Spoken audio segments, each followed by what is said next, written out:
Good morning, and welcome to today's New York City Council hearing for the Committee on Finance, joint with the Committee on Governmental Operations, State and Federal Legislation. Please silence all cell phone and electronic devices. If you wish to submit testimony, you may send it via email to testimony@council.nyc.gov.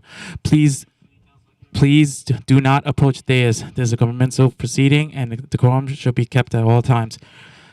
Thank you for your cooperation. Chair, we're ready to begin.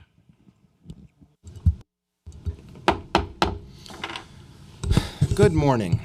My name is Lincoln Ressler, and I have the privilege of chairing the Committee on Governmental Operations, State and Federal Legislation.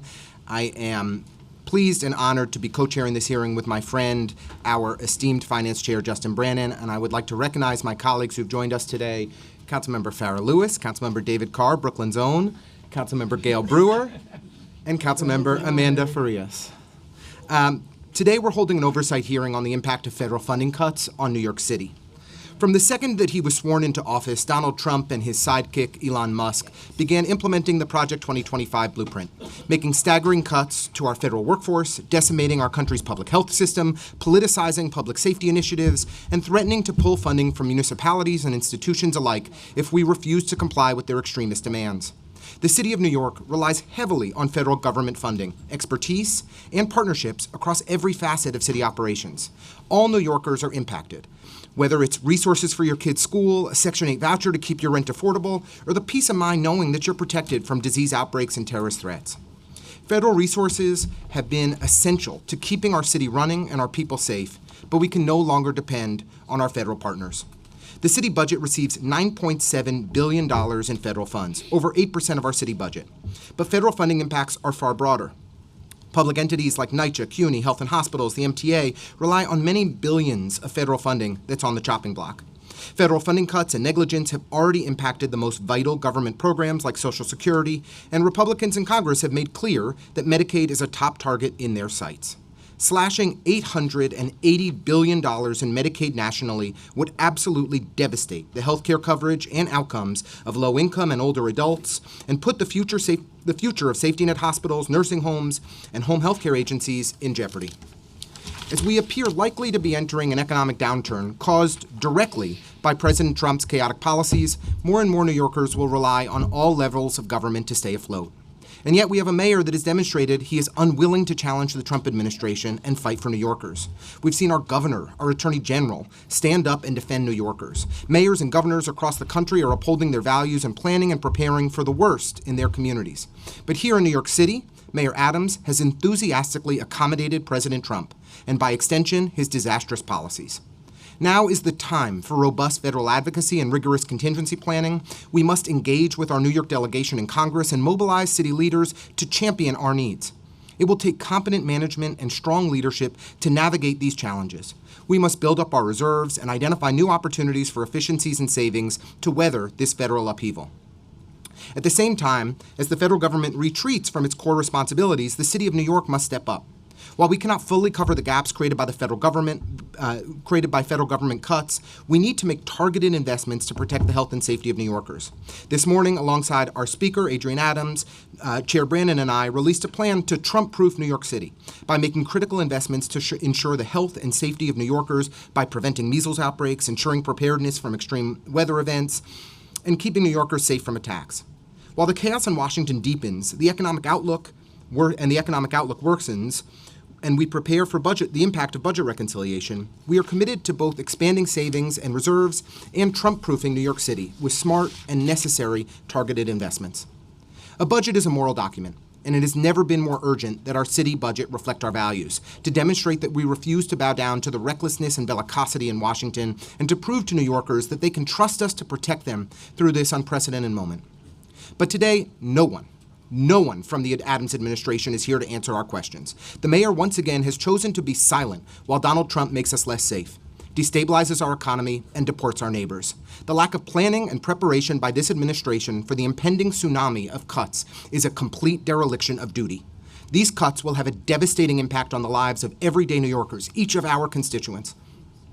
And it's only getting worse. Again, unfortunately, it's becoming abundantly clear that this mayor is more loyal to Donald Trump than to the people of New York City. We also will be hearing a pre-considered introduction to address a technical error relating to employees' communications and adjudicative proceedings. With that, I'd like to thank the staff who prepared us for this hearing, Governmental Operations Committee Counsel, Jay Sriganapathy, Finance Committee staff, Julia Haramis and Brian Sarfo, and my amazing team led by Chief of Staff Molly Haley and Communications Director Neve Mooney. With that, I will turn it over. Well, I will just recognize Natasha Williams, council member from Queens. Did I miss anybody else? I did. And Althea Stevens is here from the Bronx. Thank you for being with us. And with that, I will turn it over to my friend, Chair Brannan. Thank you, Chair Ressler, and good morning, everyone. Welcome to today's oversight hearing on how New York City is preparing or failing to prepare for a fiscal assault from Donald Trump and his so-called Department of Government Expenditures, or DOGE. Before we begin, let me say this. It's an absolute disgrace that the administration chose to refuse to show up today. We were told late last night, the night before this hearing, that instead of testifying, they'll just be submitting written remarks. That's not just disrespectful, it's a slap in the face to every New Yorker who deserves answers. At a moment of unprecedented budget threats, the administration at City Hall should be standing with us and not ducking accountability. When we held our March hearing on the preliminary budget, we were warned that cuts were coming. Well, now they're here and they're hitting hard. Let's be clear. Approximately 10% all in of our city budget comes from federal funding.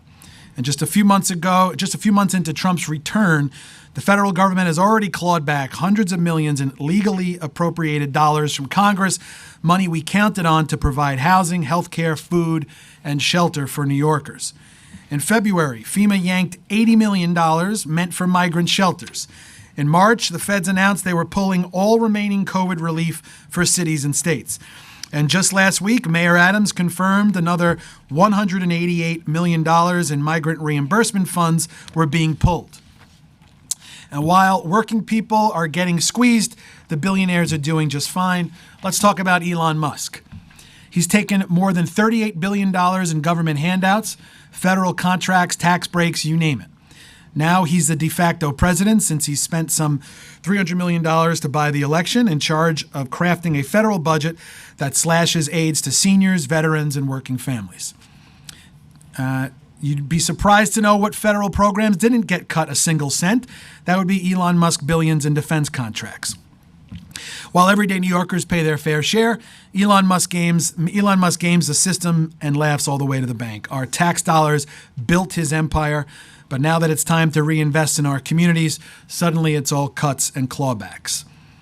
It's always socialism for the rich and austerity for the rest of us. This isn't about belt-tightening, it's about broken priorities. That's why today's hearing matters. That's why the administration should be here with us, telling us what their plan is to fight back against these cuts from the federal government. We need a real plan to protect New Yorkers and their services, one that doesn't cave to Trump or cater to billionaires, and one that stands up for the working people who make the city work. Before I hand it back to Chair Ressler, I want to thank the folks behind the scenes on the council side who make these hearings happen, especially our incredible Finance Division team, Brian Sarfo, Committee Counsel, Julia Haramis, the Finance Unit Head, Michael Sherman, the Principal Financial Analyst, and my Senior Advisor, John Yedden. I'll now turn it back over to my co-chair today, Councilman Ressler. I just want to ask, we have not actually received this supposed written testimony from the administration? Nobody has that, right? No. Okay.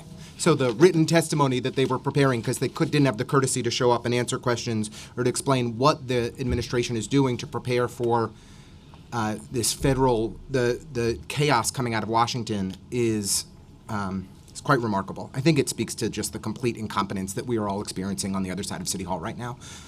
With that, we will begin with IBO. Where are they?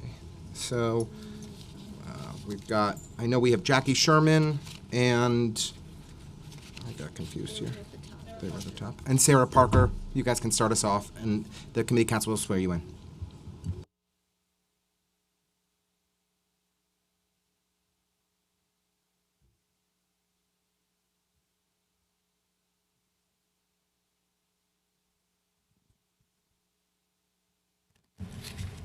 Good morning. Can you please raise your right hands?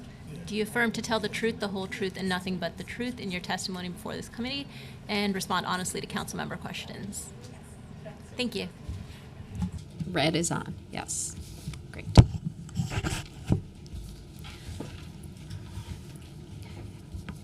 Good morning. Chairs Brannan, Ressler, Majority Leader Farias, members of the Finance and Government Operations Committees. I am Jackie Sherman from the Independent Budget Office, and I'm joined this morning by my colleague Sarah Parker. My testimony builds on IBO Director Chafee's testimony last month, highlighting IBO's concerns about risks that ongoing federal actions pose to New Yorkers and to the city's fiscal health. Since January 20th, New York has faced a cascade of announcements of reductions in federal spending. Direct federal funding, currently around 8% of the city's expense budget, supports a range of core services. Federal dollars also flow through the state to the city, to the MTA and NYCHA, and directly to New Yorkers, such as Social Security payments. National economic uncertainty further complicates the picture. Volatility in trade policy poses significant risks for inflation, consumer spending, tourism, and ultimately state and local revenues. The administration has not yet publicly discussed how these risks can affect New York City's budget. Today, I will focus on questions that IBO believes should be answered in the upcoming executive budget. The city's budget process must embrace transparency and fiscal realism. The budget continues to understate costs for uniform personnel overtime, Carter cases, and funding for city FEPs. Meanwhile, the budget overestimates the city's payroll costs and costs for services to asylum seekers. At the same time, the city also faces a critical policy decision: what to do with the projected fiscal year 2025 budget surplus. IBO encourages the council to weigh the merits of two options: placing funds into reserves or using them to prepay next year's expenses.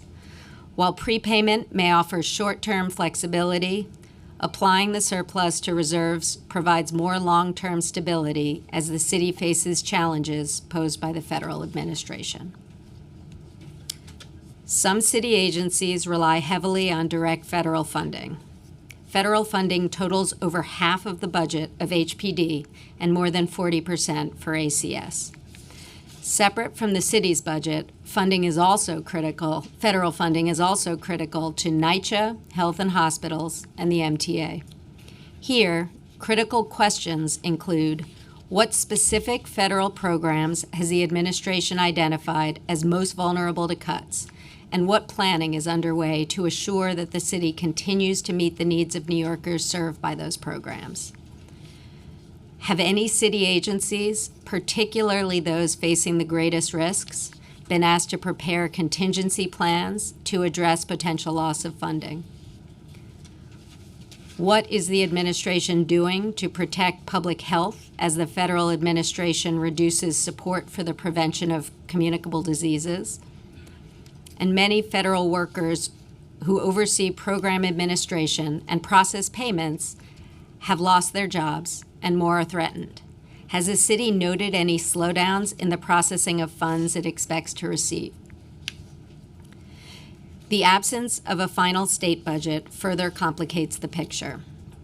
Reductions in federal aid for New York City layer additional risks on the city. The state funded 17% of the city's fiscal year 2025 budget, and federal funding totaled 38% of the state's budget last year. Public education appears to be at particular risk, with 41% of DOE's budget funded by the state, including federal dollars that flow through the state. Furthermore, close to $3 billion in state requests by OMB for asylum seeker aid and child care assistance remains up in the air. With this in mind, some important questions include: what assumptions is the city currently making about fiscal year 2026 funding from the state in the absence of an enacted state budget? Given announced cuts and plans to close the Department of Education, How does the administration, that's the Federal Department of Education, how does the administration plan to fund the 3,700 new teachers it just announced would be hired in fiscal year 2026 to meet the state's class size mandate? Governor Hochul recently indicated the Federal Department of Homeland Security has revoked hundreds of millions of dollars in infrastructure resiliency programs, including millions of dollars that flow to the city. How will the city address critical capital budget priorities to prevent and respond to future natural disasters? The administration has yet to publicly detail its economic assumptions in light of current discussions around trade, immigration, and tax policy, and how those underlie its revenue and expense forecasts. The administration should explain its assumptions regarding how inflation, GDP growth, and the chances of recession affect the local economy.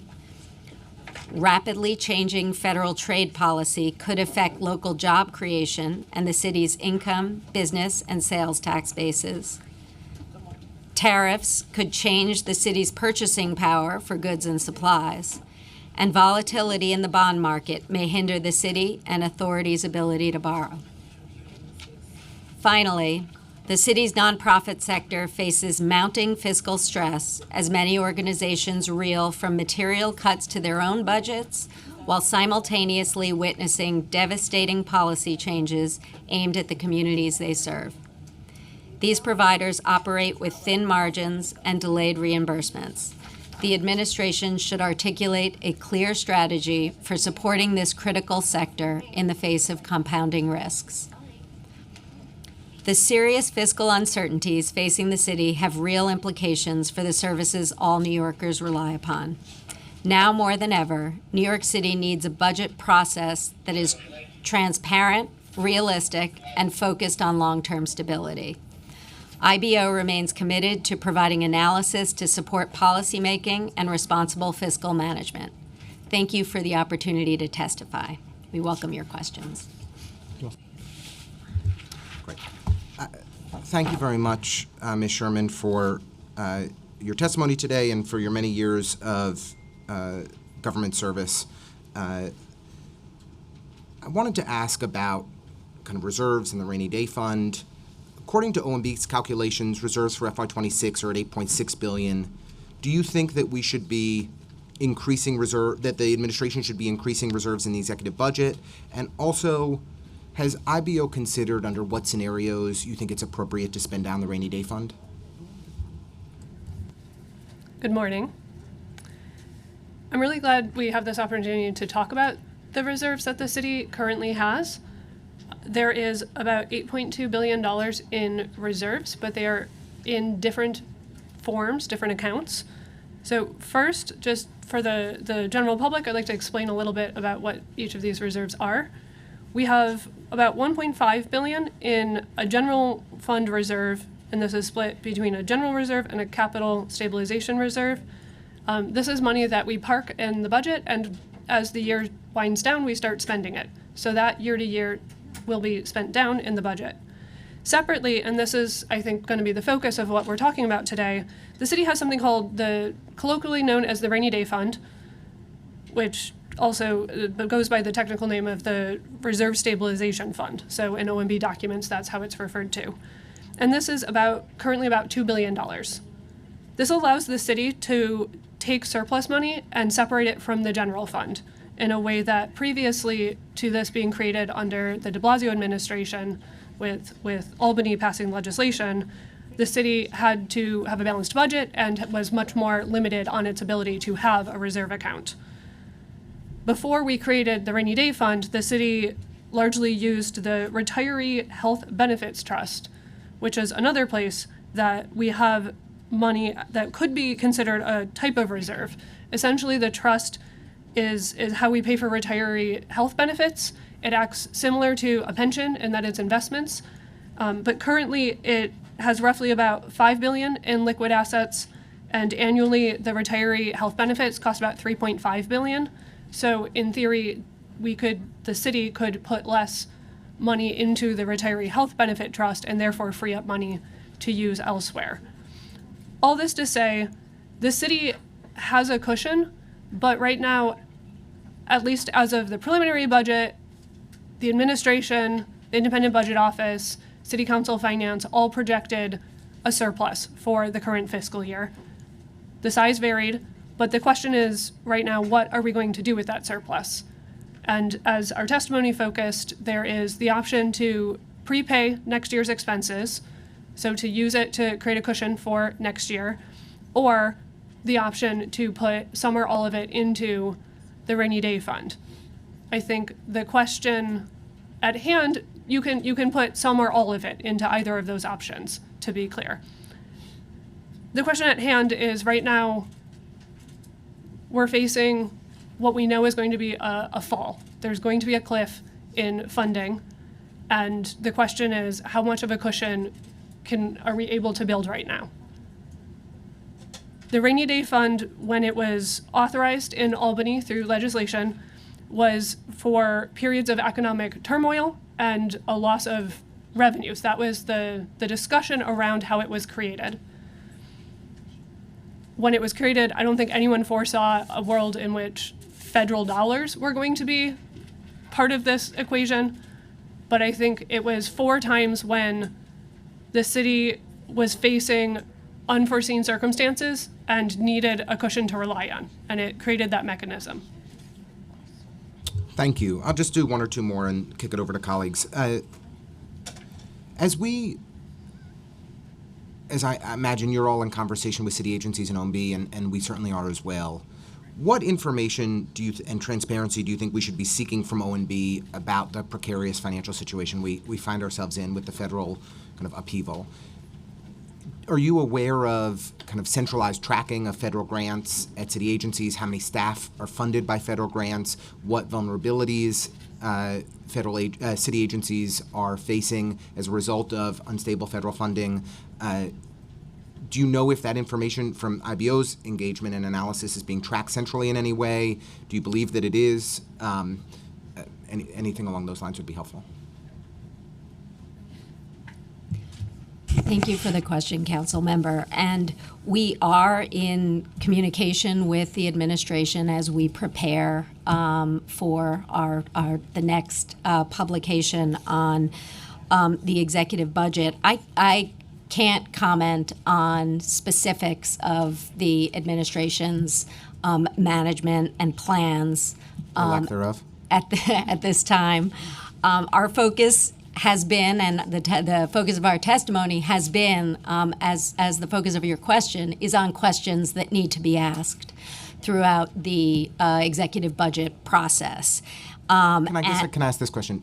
Are you aware as of now that OMB tracks total federal spending that we're receiving by agency, staff that are covered, vulnerabilities? Do you know if there's a central task force in OMB from your experience that evaluates and assesses that risk?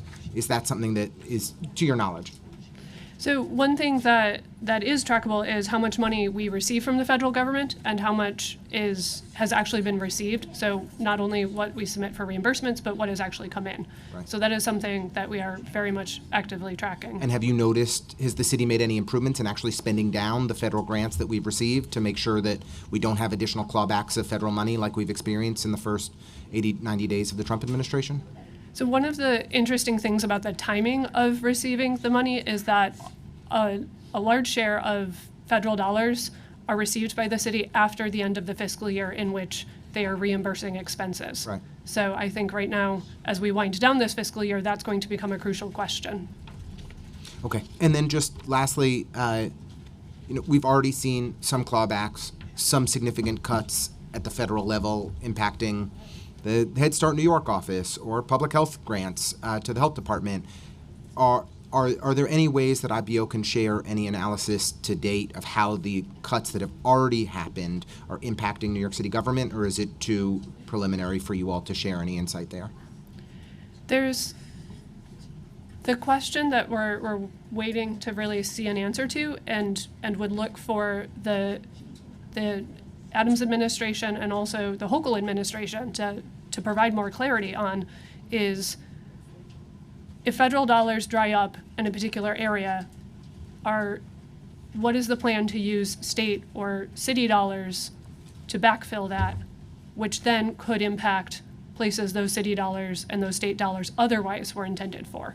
So I want to be clear and really have everyone listening, particularly a broader audience, understand that a federal cut in one particular area could also ripple through a completely different area of policy and of programming, Right. depending on how the state and the city choose to respond. Yeah. Thank you. If you were in charge of the most populous city in the country, what would you be doing right now?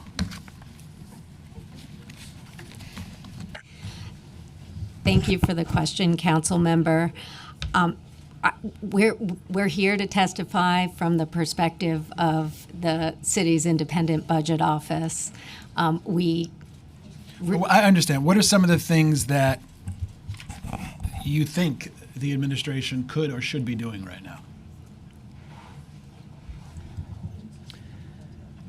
As we've highlighted in our testimony, one thing that we feel very strongly about is having accurate and realistic and transparent budgeting on what we do know.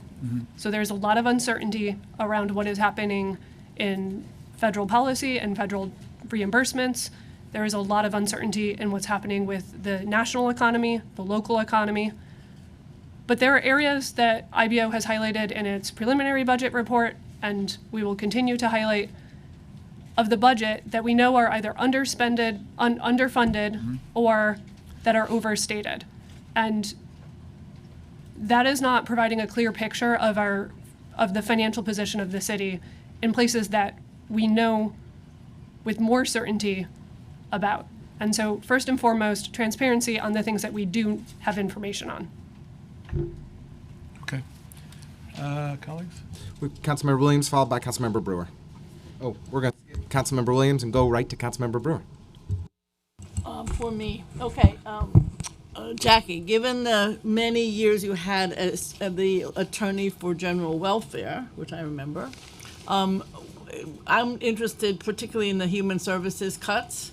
And do you have a sense that IBO, between obviously Medicaid being on that list, ACS being on that list, et cetera, do you have some sense of what those cuts could impact in terms of our human services? And what could be the result? Conducting a thorough and comprehensive assessment of the cuts across many areas has been complicated by the pace, the breadth, and the ongoing uncertainty surrounding many of the announced cuts. Collectively, they threaten the well-being of millions of New Yorkers, and particularly, as you state, people who depend on safety net programs.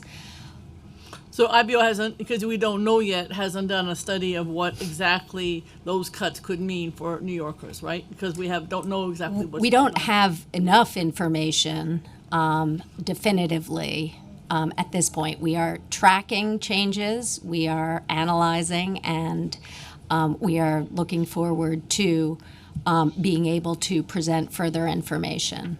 Okay. Second question is regarding the either rainy day or other kinds of payment for the future. That is hard to understand for the public because, you know, you want to use what you have now because you don't have health care, you don't have, et cetera, food. So how do you balance those two? Because I do, as having been on this finance committee for the last 100 years, I understand the need to do the wait for the future and bank it. But how, I mean, do you have some sense of how that could work? I know Andrew Rain in today's Daily News, thank you, Andrew, very good op-ed, also said, you know, put your money aside. But it's hard for people to understand when they are starving. How do you balance that? Great question. We presented in our testimony two options of what to do with any surplus that we do have out of the current fiscal year 2025.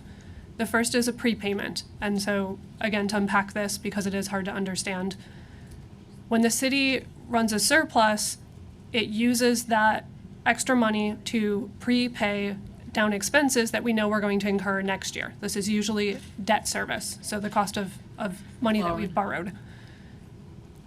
What that does, that allows the city to maintain a balanced budget. The city is legally required to have a balanced budget in its current fiscal year and as it plans its next year. Prepayment is a shift of dollars from this year to next year. The rainy day fund is a shift of dollars from this year to whenever you choose to use it. And I think one of the questions is the rainy day fund was newly created under the de Blasio administration, and we've put money in it, but we haven't tapped it yet. And I think that's a question for everybody is, what does it look like? What does this emergency that we set this money aside look like? And I think that's really the question we're asking ourselves today. So that would be one of the issues that you would, if you were in charge, to decide what should be done with that money to take care of current challenges. It's really a question of thinking about, is this a question of money this year and next year, or money this year, next year, and the following year, and the following year? Like, it's really a time horizon question. I never worry about the future, but everybody else does, and so do the bonding agencies. I understand that. All right. One final question is the concern of the lawsuits, because what's going to happen is you will end up with, okay, this is a disaster, we go to court, the issue gets reversed, and it's very confusing for everybody. It's happening already in terms of the federal agencies. Do you have any sense, it's hard to know, what are the courts going to do? We don't know. But do you have any sense of how that could play out, or how you would suggest managing in that kind of a situation? I like to hope the courts are going to do the right thing, and that, how can you end up with, today's papers are full of one agency that has literally nobody there to administer the program. So that to me would be a lawsuit. I'm sort of wondering where you think that's going to go, or what you would suggest handling that in terms of funding. We can't tell you exactly where it's going to go, and I think that's only one layer of uncertainty that the city is facing. There are so many layers of uncertainty, which leads us to call for the city to have a more transparent and realistic approach that assesses risks, and for the city to engage in contingency planning, because we're clearly in an environment of rapid change, where whatever our plan is today or tomorrow or on July 1st may change very rapidly. I agree with you. I do worry that people starve and don't have health care. So this is life and death, and as we know. So I'm worried. U.S. aid is those cuts are already killing people around the world. So I worry that as we're talking about transparency, it's important, but then we have to know exactly where we need to fill the gaps. All right. Thank you.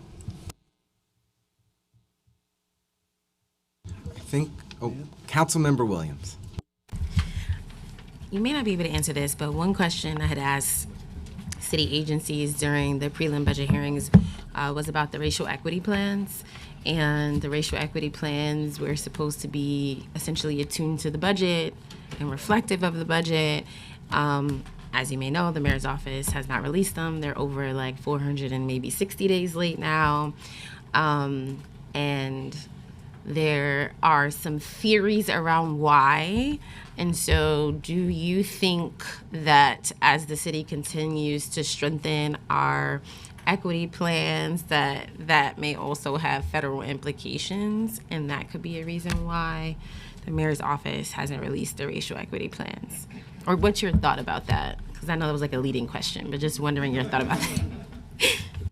Council member, that's an excellent question that we have not had the opportunity to focus on. And if you'd like, we are happy to follow up with you and your staff after to further spell out the questions and look into it further. Okay, thank you. I'll follow up. Great. And that is a very important question that I think we were eager to ask the administration about today for how they're planning and coordinating. We saw what the state education department said and underscored their commitment to DEI. We've heard silence from the administration. And, we have 50 people that have come here today from dozens of nonprofits, from CUNY, from the IBO, from the CBC. And the Adams administration not only fails to attend, OMB doesn't come, Federal Legislative Affairs doesn't come, City Hall doesn't send a representative. No agencies are coming. No agencies are here. A majority of our city's our HPD budget comes from the federal government, and nobody's here to talk about what's happening. What's happening to child care funding? What's happening to public health funding? What's happening to emergency management? It is mind-boggling to me that the Adams administration is it's worse than being asleep at the wheel. This is negligence. This is a total dereliction of duty. With that, thank you all for being here. We're going to shift it over to public testimony. But I first want to acknowledge my colleagues who are here with us, and I apologize. On Zoom, we have Councilmember Shahana Hanif, Councilmember Francisco Moya, Deputy Speaker Diana Ayala, and in person we've had with us Councilmember Ina Vernikoff and Councilmember Yusuf Salam. Thank you all for being with us today for this important hearing. The City Council clearly thinks this is an important issue. We wish the administration did as well. With that, I'm now going to open this hearing to public testimony. I want to remind members of the public that this is a formal government proceeding and that decorum shall be observed at all times. As such, members of the public shall remain silent at all times. The witness table is reserved for people who wish to testify. No video recording or photography is allowed from the witness table. Further, members of the public may not present audio or video recordings as testimony, but may submit transcripts of such recordings to the Sergeant of Arms for inclusion in the hearing record. If you wish to speak at today's hearing, please fill out an appearance card, even if you register in advance, with the Sergeant at Arms and wait to be recognized. When recognized, you will have 3 minutes to speak at today's hearing. If you have a written statement or additional written testimony you wish to submit for the record, which the administration has failed to do, please provide a copy of that testimony to the Sergeant at Arms. You may also submit written testimony to testimony@council.nyc.gov within 72 hours of this hearing. Audio and video recordings will not be accepted. I will now call up our next panel, which will just include Andrew Ryan from the Citizen Budget Commission. Thank you very much, Mr. Ryan. And you know what? We'll just give a heads up to the next panel who's going to follow. We'll have Melanie Samuels from the Campaign Against Hunger, Mohammed Razvi from the Council of People's Org, Rachel Klepper from UNH, United Neighborhood Houses, and Alana Tornello from Human Services Council. You all are on deck following the CBC. Thank you.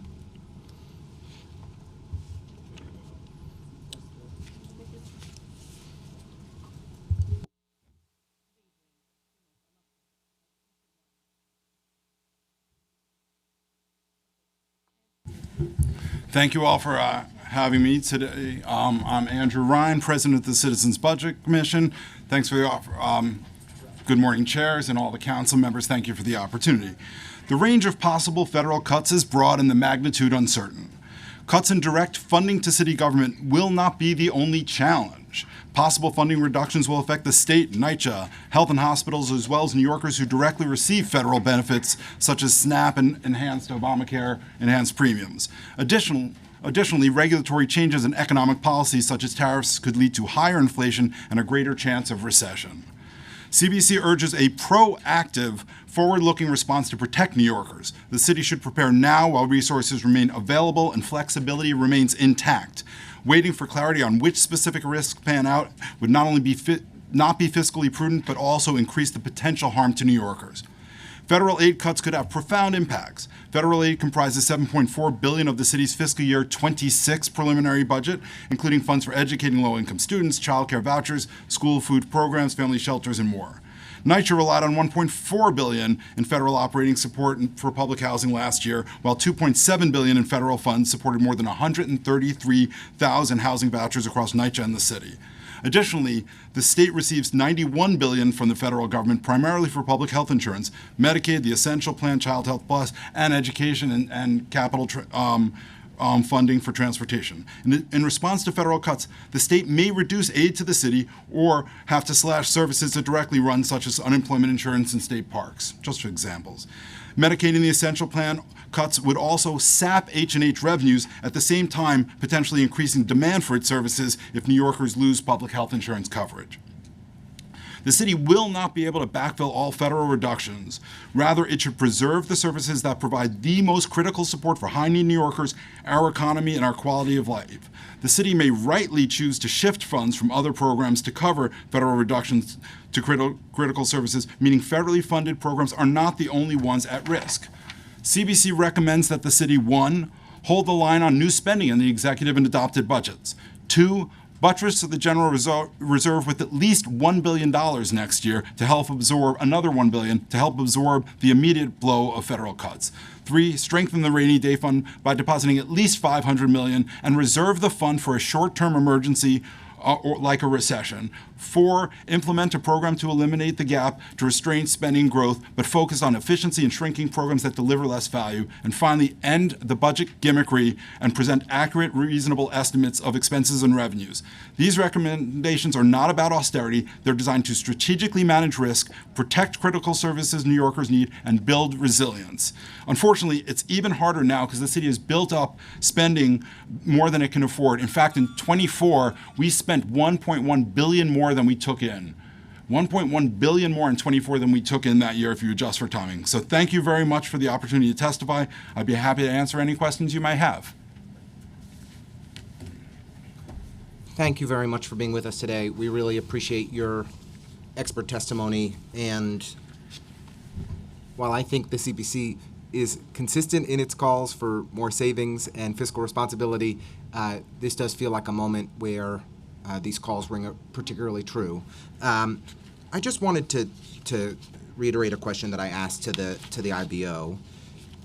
From your extensive experience in city government and your close working relationship with administrations, what centralized tracking are you aware of that OMB does of the federal funding that we receive, both how many jobs are associated with it in city government, how efficiently that money is being spent down, and what we can and to ensure that we are planning and preparing effectively for the upheaval that we're experiencing now. I just worry that kind of in the OMB model of every task force is focused on its set of agencies, is there somebody with a global view that's looking at the broader risks that we're facing as a city? I regularly talk to OMB. We have not had that discussion. I do not know the specific answer on how they are planning. I will say we get publicly available data. Your staff, I assume, has more access. We know, for example, and we have an appendix in our testimony about what programs are federally funded, and I think the appendix is helpful because it's federal grants over $100 million. So you can see that TANF is $1.5 billion spread among 2 agencies. You can see how much Title I money is, federal food money is. So that's helpful. We know from publicly available documents that there are 54,300 full-time equivalent staff that are state and federally funded. I don't know the division of that, but I assume that OMB does. What they are doing to plan, listen, these are professionals who know about the world, and I assume they are doing some planning. I do not know specifics, and I think it would be helpful. I do know that 15 days from now, we're going to see an executive budget, and as we recommend, money in the rainy day fund, general reserves, and transparency so that all the revenues and all the spending is accurately reflected so that we can plan, we should see that in the executive budget. And if I may, in your previous hat in a key leadership role in the health department over a number of years, your analysis of the significant shrinkage that we're seeing from HHS, the lack of reliability that we I think can no longer count on CDC and FDA in the same ways that we have historically forever. What are the ways in which you think the city and our impressive public health department needs to step up and help fill some of the gaps that have been created by the federal government? Recognizing this is a moment for fiscal restraint, which I know is your overarching point, I know you would agree that these are really important functions that the federal I government spent a lot of my life in public health. Right. Listen, the New York City Health Department is still one of the greatest health departments in the world. I won't say the greatest because I'm a researcher and I haven't analyzed everyone. In the first 2 terms of the Bloomberg administration when I was there, I did over 12 pegs. I think it was 12. I need to go back. we figured out how to improve health while we were dealing with, budget problems. What we see coming, what we've already seen come, and what we see coming might be much more extreme than that. Again, as we know what might be at risk, but we don't know what cuts will happen to the federal government, and we don't know how big they will be. I think the approach is the same, which is to identify the impact of every program, what has the most critical impact on the most high-need New Yorkers today, and prevents disease and protects the public health, in the future, and make sure that the resources that are available, what is from the federal government, state, and of course the city, is focused on those resources, and other things that have benefits but might not be as impactful will have to shrink. That is the approach.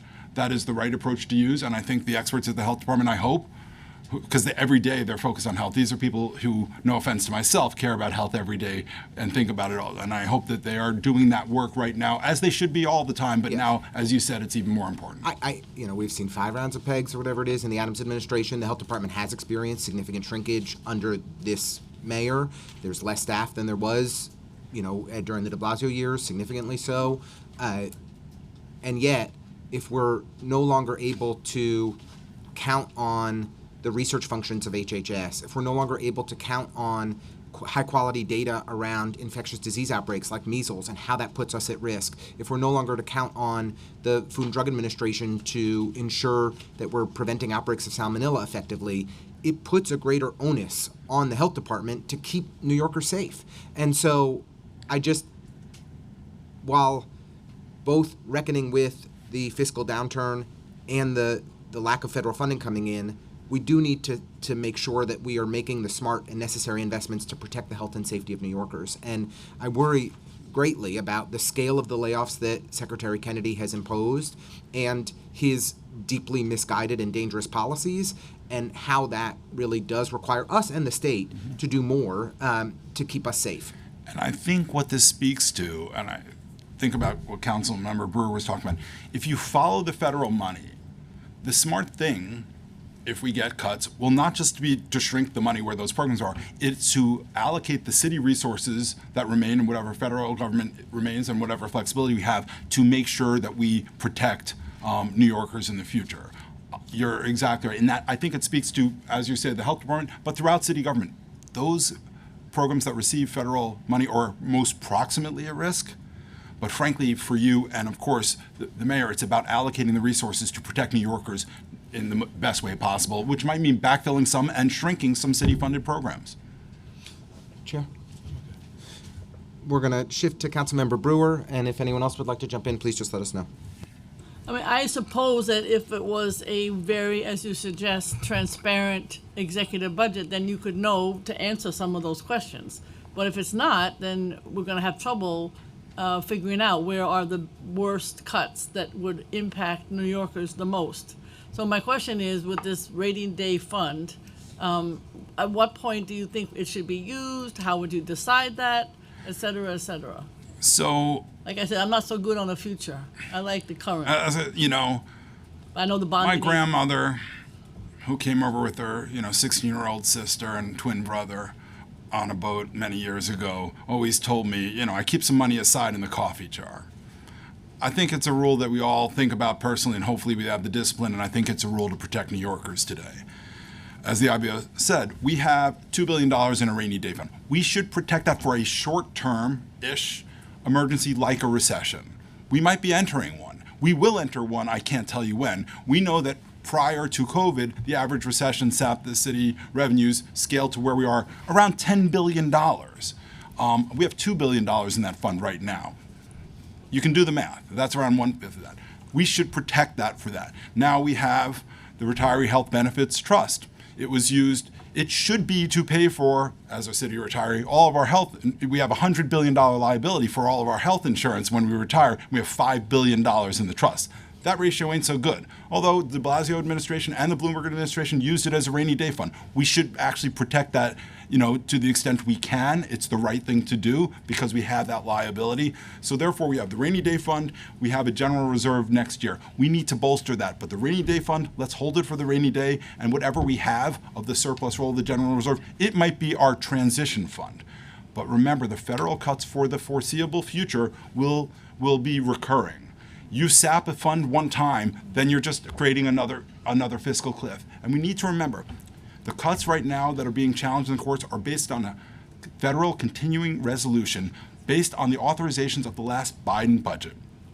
The next federal annual budget will be written by this Congress and this president with fewer restraints, let alone, of course, reconciliation on the tax to pay for the tax cuts, which is where the Medicaid cuts might have get most affected. Okay, thank you. What do you think of OMB's suggestion that the more money we put into reserves, the more we might be vulnerable to? You know, this was a question that came up when we strongly advocated for the city to create the city charter change and then the state law to change rainy day fund, to create the rainy day fund, and we think there should be mandatory deposits and limited withdrawals. There's always been the question, well, if we can prepare, no one will come to the rescue.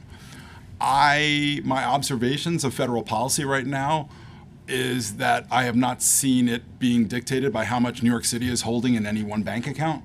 So I don't think that concern, which might be a state local concern at times, again, I don't think it is overplayed and should be ignored because we need a rainy day fund, but I don't think that's what's driving the federal government right now. I think if we prepare for potential cuts, we will protect New Yorkers more.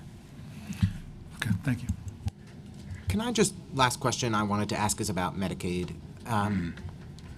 4 million New Yorkers rely on Medicaid. We already have many safety net hospitals, multiple safety net hospitals. I mean, we just experienced a major hospital closure in Lower Manhattan.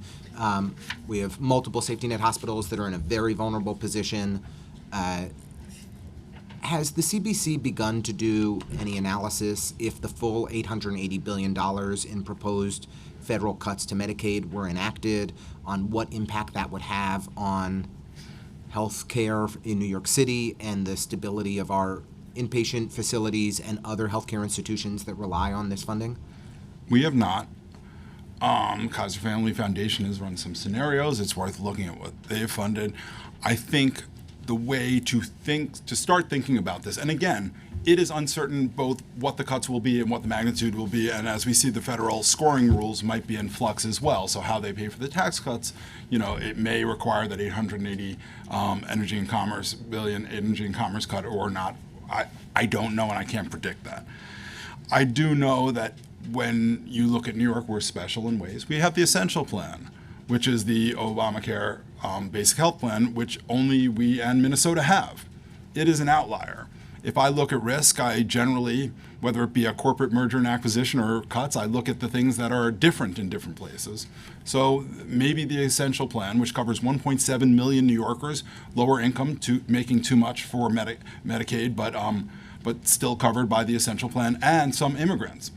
1.7 million New Yorkers statewide, 1 million New Yorkers in the city. That might be more at risk. Again, we don't know where it'll come, but we've thought about it in those ways, but haven't modeled what that would do cascading down. Okay. Well, just want to thank you for being with us today and for your thoughtful testimony and great op-ed this morning, and very much look forward to continuing this conversation, as it's going to be an intense period of time, I think. Thank you. We're policymakers. glad to be of service. Thank you very much. Okay, we're going to make a slight modification on our next panel per request from the audience. It will be Alana Tornello from the Human Services Council, Rachel Klepper from United Neighborhood Houses, Melanie Samuels from the Campaign Against Hunger, and Joseph Rosenberg from Catholic Community Relations Council. I did not know that was the acronym that Joe Rosenberg used, but you learn something new every day. I'm sorry, what was that? I didn't know that was the acronym you use, Catholic Community Relations Council. I just always associate you with Catholic Charities, but No, it's broader than that. it's broader. That's good to know. Some of your colleagues know. You learn something new every day. But Gail already knew, as we could have anticipated. Thank you. I'll give you this guy. I'll give you these guys.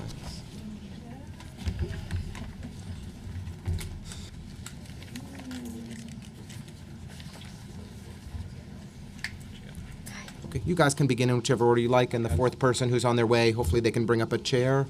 Could the sergeant help us with a fourth chair? Well, we'll get that going. Thank you. Thank you very much. Appreciate it.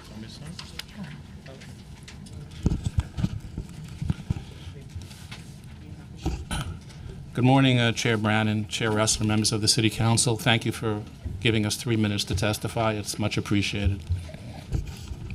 I'm Joseph Rosenberg, the Executive Director of the Catholic Community Relations Council. Thank you for holding this hearing. Its focus could not be timelier.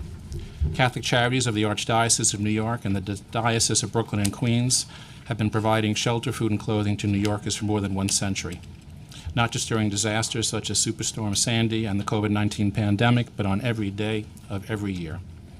We also assist thousands of immigrants in New York with legal services and operate the New York Americans Hotline and the Moya Immigration Legal Support Hotline that serves more than 160,000 people annually. In late March, we were notified that 80% of our legal services contract with the federal government to assist unaccompanied minors was being terminated, resulting in the loss of $4.3 million. We also learned 4 days ago that our $1.45 million federal contract to provide workshops, legal consultation, as well as pro se assistance in New York's 3 immigration courts has been canceled. We will try to find ways to continue to represent unaccompanied minors and asylum seekers without having to rely on the federal government, but it will be a daunting and long-term challenge. Both Catholic Charities combined operate over 80 food pantries throughout the 5 boroughs and serve more than 8 million meals annually. We have faced many challenges assisting New Yorkers over the last century, but we currently face a crisis in hunger and food insufficiency we have not seen before.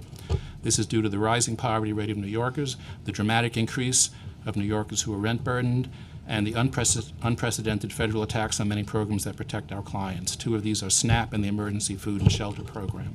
SNAP provides essential funding to address food insecurity for vulnerable Americans. The proposed congressional reduction of nearly $230 billion from this program is particularly troubling and will have significant consequences by increasing the number of Americans who face hunger on a daily basis. The Emergency Food and Shelter Program is also a crucial federal resource. This was placed on hold by the federal government in March, and as a result, both Catholic Charities and both dioceses have lost over $850,000 each, a challenging blow to our ability to feed clients. We've seen the number of New Yorkers at food pantries increase significantly. We're not just assisting more working families, seniors, and children. Newer clients include college students, recent college grads who are either unemployed or underemployed, youth aging out of foster care, and many new migrants with infants. The plight of hungry children is particularly heartbreaking, with more than 1 in 4 children in our city living in poverty. With so many New Yorkers going hungry and the termination of federal programs, we urge that $20 million in emergency food funding for federal pantries be included in the FY26 New York City budget for both Catholic Charities as well as our partners Met Council and the Hispanic Federation. An additional challenge that nonprofit human service providers face is a lack of prompt payment when awarded social service contracts. With unprecedented federal budget cuts targeted at nonprofits, it's especially important the city expedite late contract payments. Otherwise, New Yorkers will not receive the services they need. There is no justification for funds to be provided months or years after a contract has been awarded and to tolerate a business-as-usual mentality when it comes to paying providers, especially during these unprecedented times. Thank you.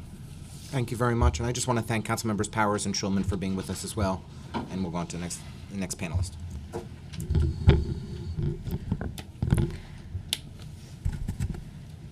Good morning, and thank you, council members, for this oversight hearing. My name is Alana, representing the Human Services Council.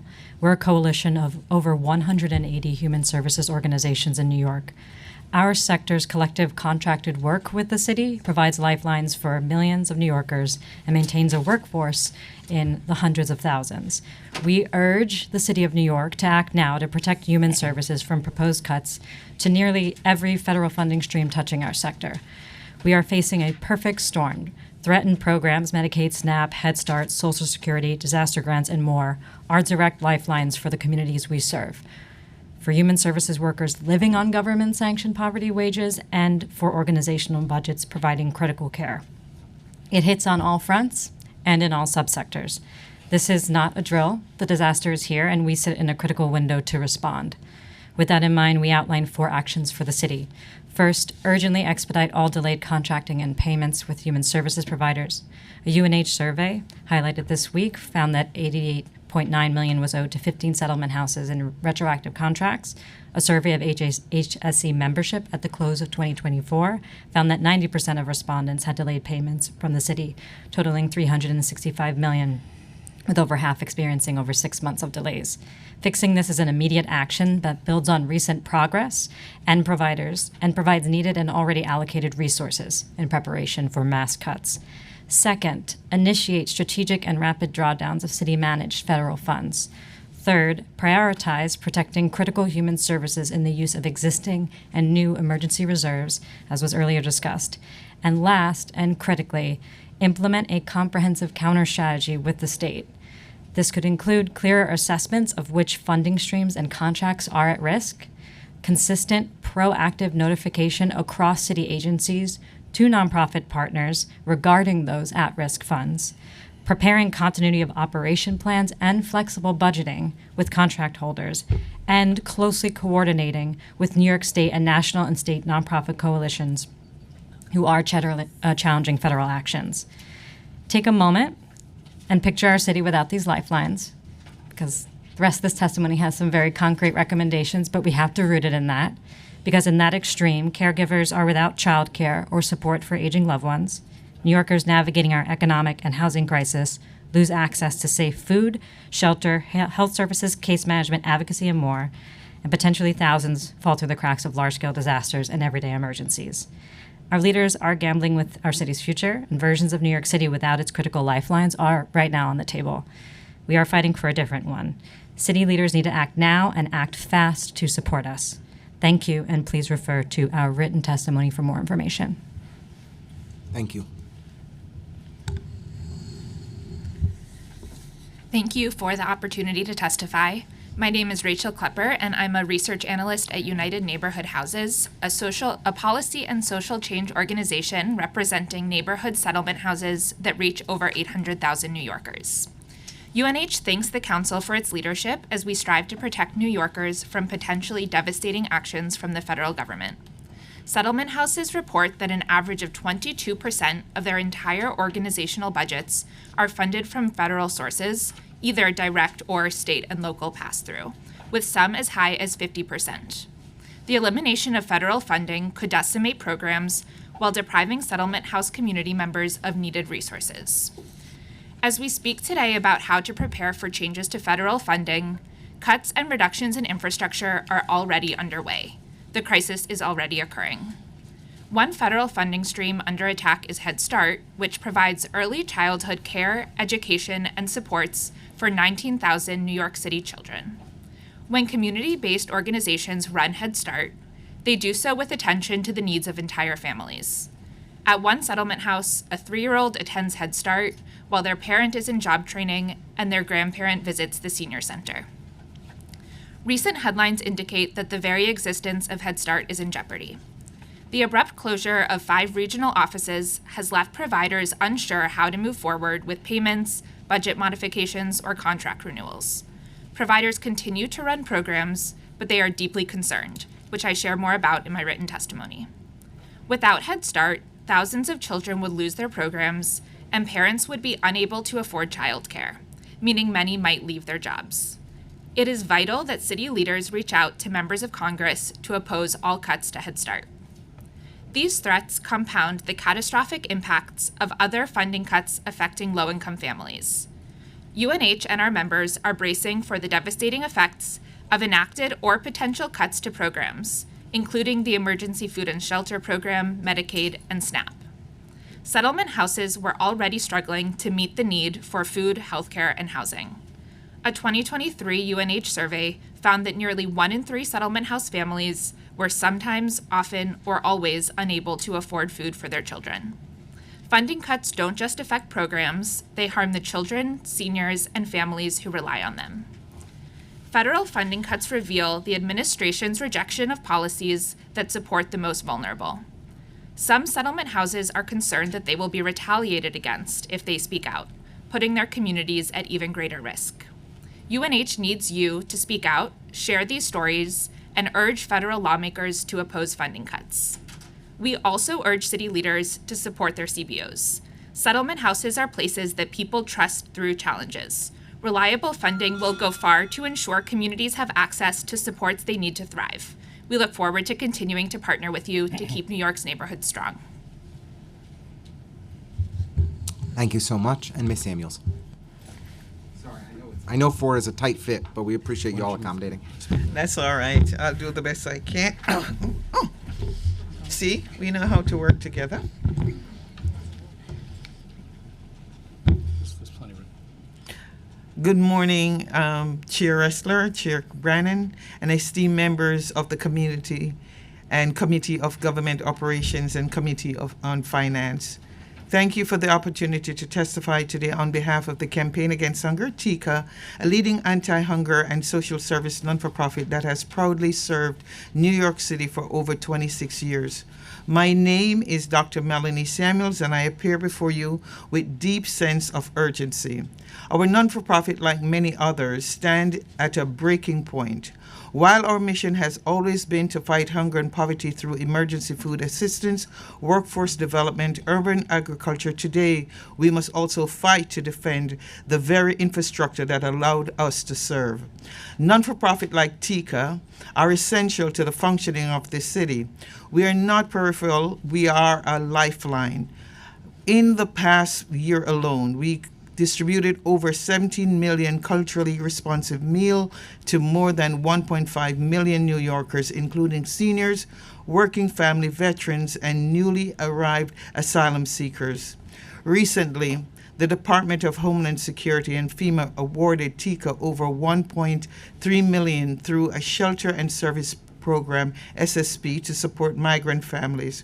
This grant intended to sustain emergency food distribution through 2026 has now been frozen without due process or cause. TICA was the only New York City nonprofit selected for this funding. No violations were cited, no wrongdoings alleged, and yet we were being punished through vague, politically charged policies that indiscriminately target organizations under the guise of border enforcement rhetoric. This funding freeze is more than a blur, or this funding freeze has become inconvenient. It is a direct threat to food access for thousands. We have already invested hundreds of thousands of dollars in staffing, food procurement, and operation. Now we are being told to wait indefinitely, while the families we serve cannot wait another day for a meal. We are presently have obtained a lawyer because we are now in violation. This moment calls for bold municipal advocacy. We ask the City Council to, 1, advocate on the federal level for a fair and expeditious review process for funding disbursements to non-for-profit, especially those caught in the broader enforcement dispute that do not apply to them. 2, introduce or support legislation that protects non-for-profit contractors from harmful and arbitrary funding freezes. 3, ensure transparency and accountability mechanism in how federal funding administered through city agencies are allocated and to withheld from non-for-profit partners. 4, and last, champion emergency stabilization funding for non-for-profit facing interruptions in federal funding streams and jeopardizing essential services. While we remain focused on our mission to feed, empower, and uplift our communities, we cannot do it with our hands tied behind our backs.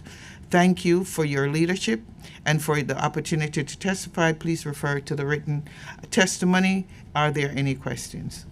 Thank you very much to the panel. I just had two brief questions. For Mr. Rosenberg, you mentioned, I think it was $5.75 million in federal cuts in your testimony to Catholic Charities Legal Services. Could you just speak to the scale of that cut as a percentage of the total budget?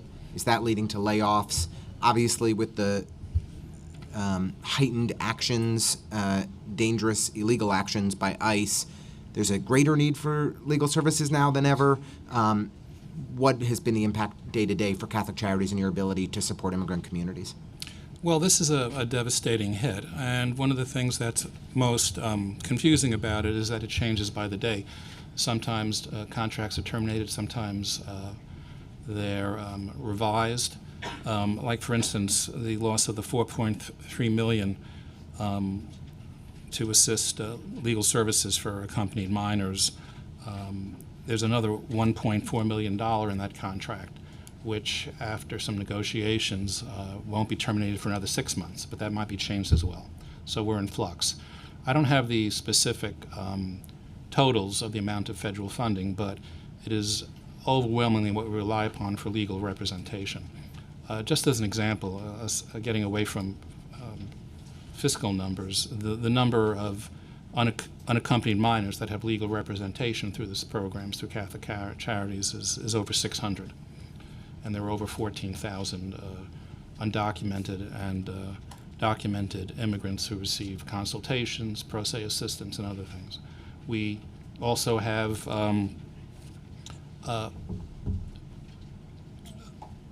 desks that are staffed at the 3 immigration courts in New York City. That is exclusively relied upon federal funding. That too has been terminated. So this is just a partial list of what we're facing. No doubt there will be many more in a week or two, but this is something that's important to say. The mission of the Catholic Church is to provide funding and assistance for those who need it. So right now, despite the loss of funding, we're going to try to find ways, whether it's through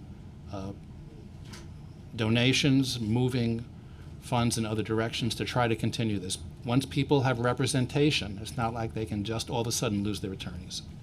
That is just unacceptable for anyone, including us. That's very helpful. And wanted to just ask UNH and HSC if you've done a survey of your members of what percentage of their funding is coming directly from the federal government.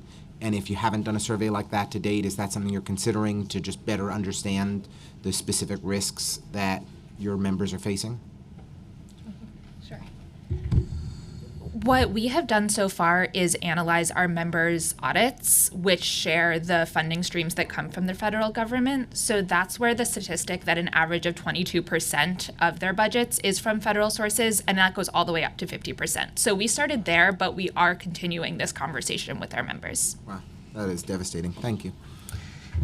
And thank you for the question. There are a few surveys, both subsector, national, and state, that are trying to get to this answer, and we're trying to support those, and also we'll explore working with both our coalition and the subsector coalitions we work with to get that information. And if we do so, we'll make sure to reach out. And we should collaborate on these efforts to make sure that we're thinking through whatever we can do at the city level to support. It's, you know, I've just heard from so many nonprofits in my own district who have lost funding already and are just terrified for how they're going to balance their books and continue to employ their staff and provide their essential services when, you know, so many different funding streams are on the chopping block. We'll go to Councilmember Brewer, followed by Councilmember Williams. Unless you want to jump in? Oh, sorry, Councilmember Chair Dran first. Sorry. Would this moment be a little bit easier for you if the city paid its damn bills on time? Yes. Absolutely. You want No, I'm saying yes, definitely. Right. Okay, thank you. Councilmember Brewer. Absolutely, yes. My question is, in the papers today and previously, there is this discussion when people are laid off in Washington. Then, of course, it's like a budget cut to you because there's nobody there to answer the questions. Today is horrific. It's the story of health and HHS laying people off so that nobody can get cooling during the summer. And, you know, people die when their apartment is, 100 degrees. So my question to you, although you may not know the answer because I feel so terrible about these cuts to your amazing staff and the services that you provide, is are you finding that in addition to budget cuts, or maybe in lieu of budget cuts, they lie and say, oh, we don't have budget cuts, but in fact they do because there's nobody there to administer. So I just didn't know that's something that's coming up. Now that may get handled by the courts, but God knows when. Yes, thank you. That's an extremely good point. That's happening not just to, I assume, the nonprofits here, but to everyone. It's very difficult to get any questions answered. Websites go down. Phone lines that provided information have been extinguished. Even when you get hold of someone who in good faith is trying to be helpful, they might not have information that happened the night before. So a tremendous amount of the information coming out of the agencies we deal with in Washington is either non-existent or not reliable. That's a crime. Thank you. Thank you. And Councilmember Williams. Yeah, I just want to know if any of your organizations or coalition organizations have been contacted by DOJ. I was reading an article that they've extended their reach to also nonprofit organizations receiving federal funds. So just wondering, because I know there was an article today about Vera, or the other day. I can answer. The closest I've been is where we've gotten a letter that we're in violations of serving migrants, and we had to obtain a lawyer because we have to appeal. And so with that came the cancellation of our contract, and we have already spent close to $600,000 to be reimbursed a few weeks ago, and it was not, and so there's nothing there. So we have gotten 2 letters already. They say you were in violation because you were serving food to migrants? Yes. Okay. Oof. Okay. With that, I want to thank this panel for your thoughtful testimony and for being with us today, and we look forward to partnering together to try and protect your organizations and members most effectively. We will now invite Mohammed Razvi from the Council of People's Organization, Alice Moe from Homecrest Community Services, Ji-Hae Fisher from Korean American Family Service Center, and Andrew Santa Ana from the Asian American Federation to join us on the panel. And I will just do the next panel too so that people are ready. We have Miranda from La Colmena, Aaron Sanders from Grand Street Settlement, Brian Ellicott Cook from SAGE, and Kevin Kiprofsky from Live On New York. And I will apologize to everyone whose name has been butchered.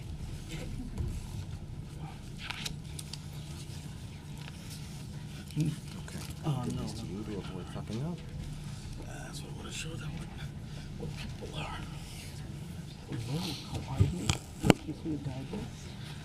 Great to see you. Good to see you. All right, how you doing?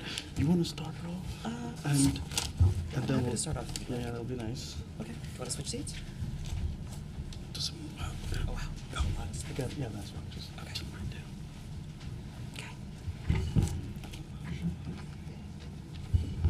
You all can testify in whatever order. Okay. So moved. Great. Shall I start? Okay, great. Thank you, Chair Ressler and Brennan and members of the City Council for holding this important and timely testimony on preparing New York City for changes in federal funding. My name is Andrew Santa Ana, and I'm the interim co-executive director at the Asian American Federation, representing the collective voice of over 70 member nonprofits serving 1.5 million Asian New Yorkers. We're here today because New York's Asian community faces a trifecta of crises that signal the brewing of, as y'all mentioned, a coming storm. A sharp rise in anti-immigrant policies, wild swings in the economy from job losses to tariffs, and of course, draconian cuts in federal funding.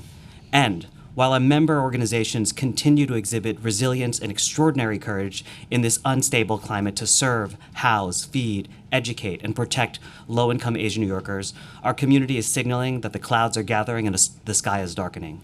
Indeed, despite the model minority stereotype surrounding Asian Americans as wealthy and successful, our community faces significant hardship.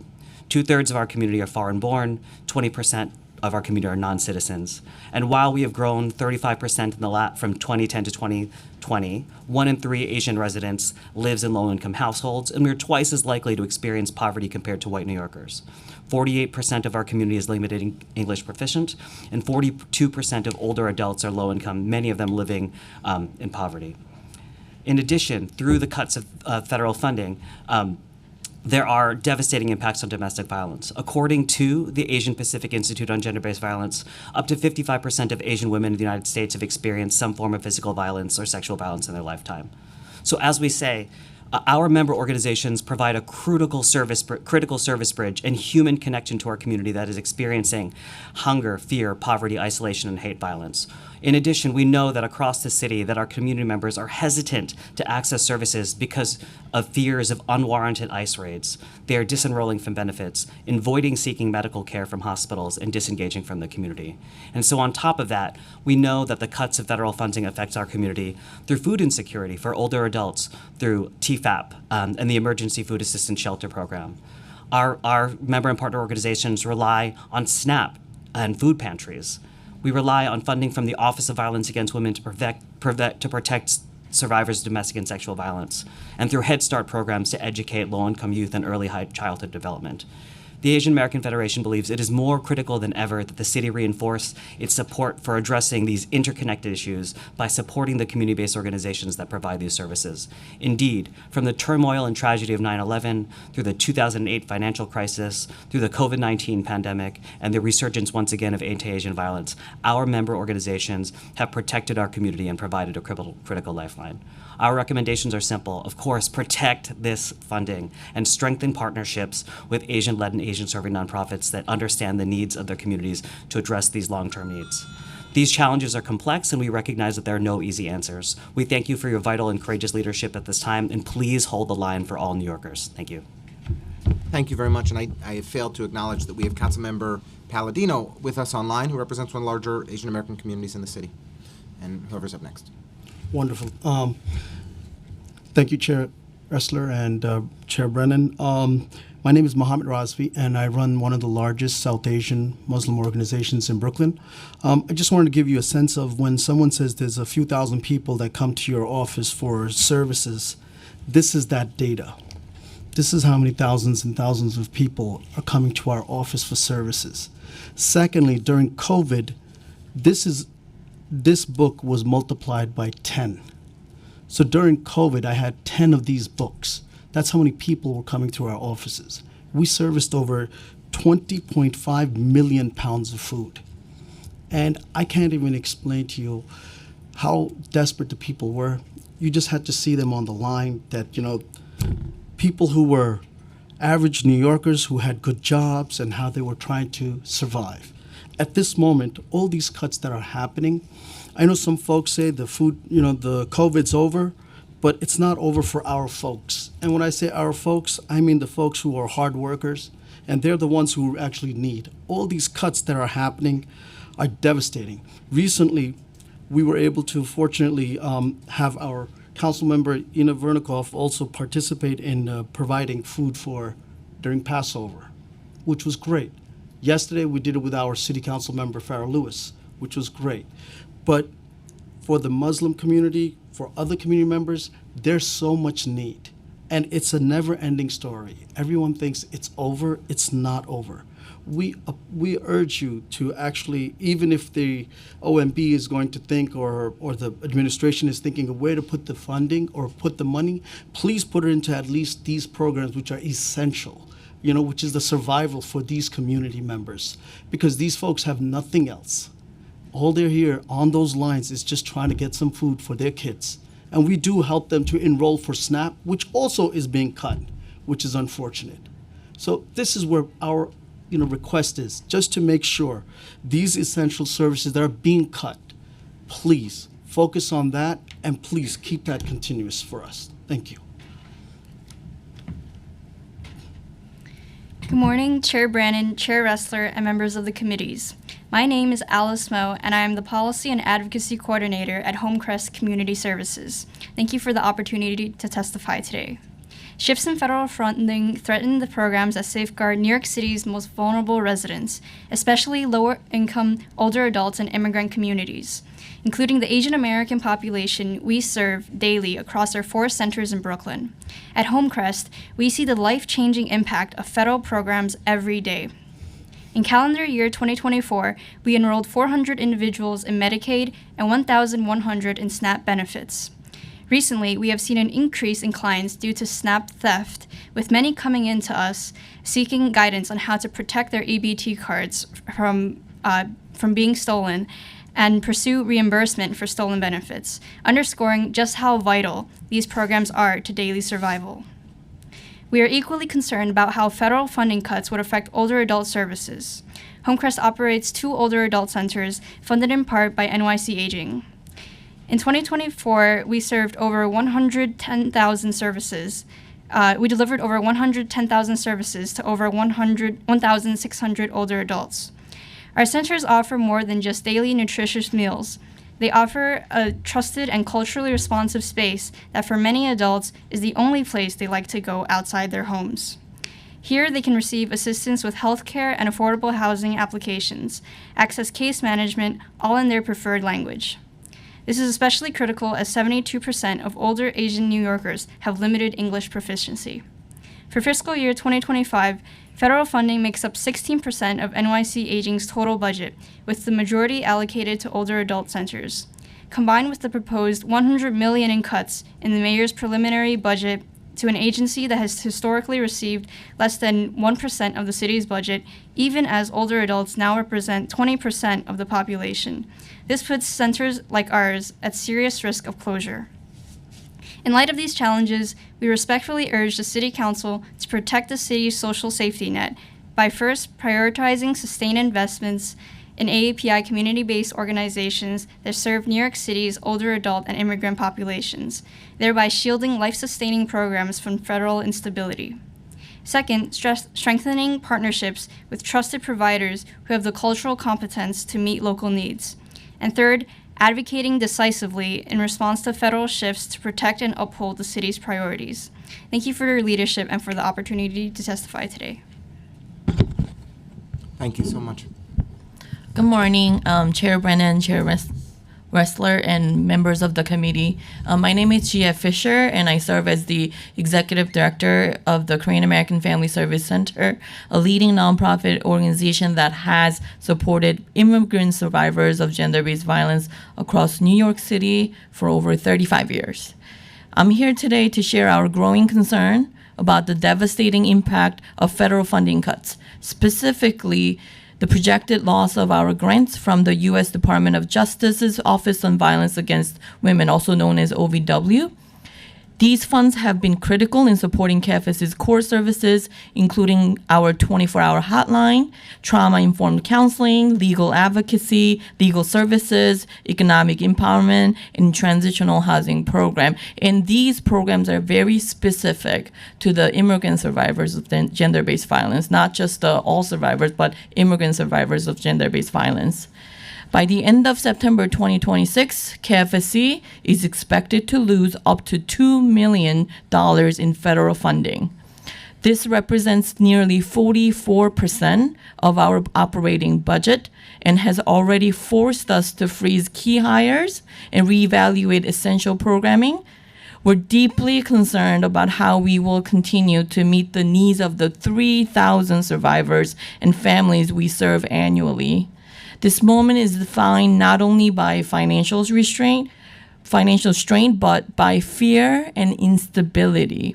As we navigate this uncertainty, the need of our services only continue to grow. In 2024 alone, KFSC responded to nearly 5,000 hotline calls related to domestic violence, sexual assault, and child abuse, calls that often represent a survivor's first and only attempt to seek help. These cuts impact immigrant survivors who rely on organizations like KFSC for culturally and linguistically specific services. We urge the City Council to recognize this moment for what it is, a crisis for our communities. We respectfully call on you to increase investment in community-based, culturally specific organizations that serve immigrant survivors of gender-based violence. Without this support, organizations like KFSC will be forced to scale back, and we've already have been scaled back at a time when our communities need us the most. So we're committed to doing everything we can, but we cannot do this alone. Thank you for your time. Thank you so much. Very compelling panel. Councilmember Williams, I know had a question. Yeah, what were the reasons that they cited that you'll lose the $2 million? Do you know how, where, why? So they're not saying that they're cutting the funding. They're saying that they're reevaluating. So we're on hold. Like we're not.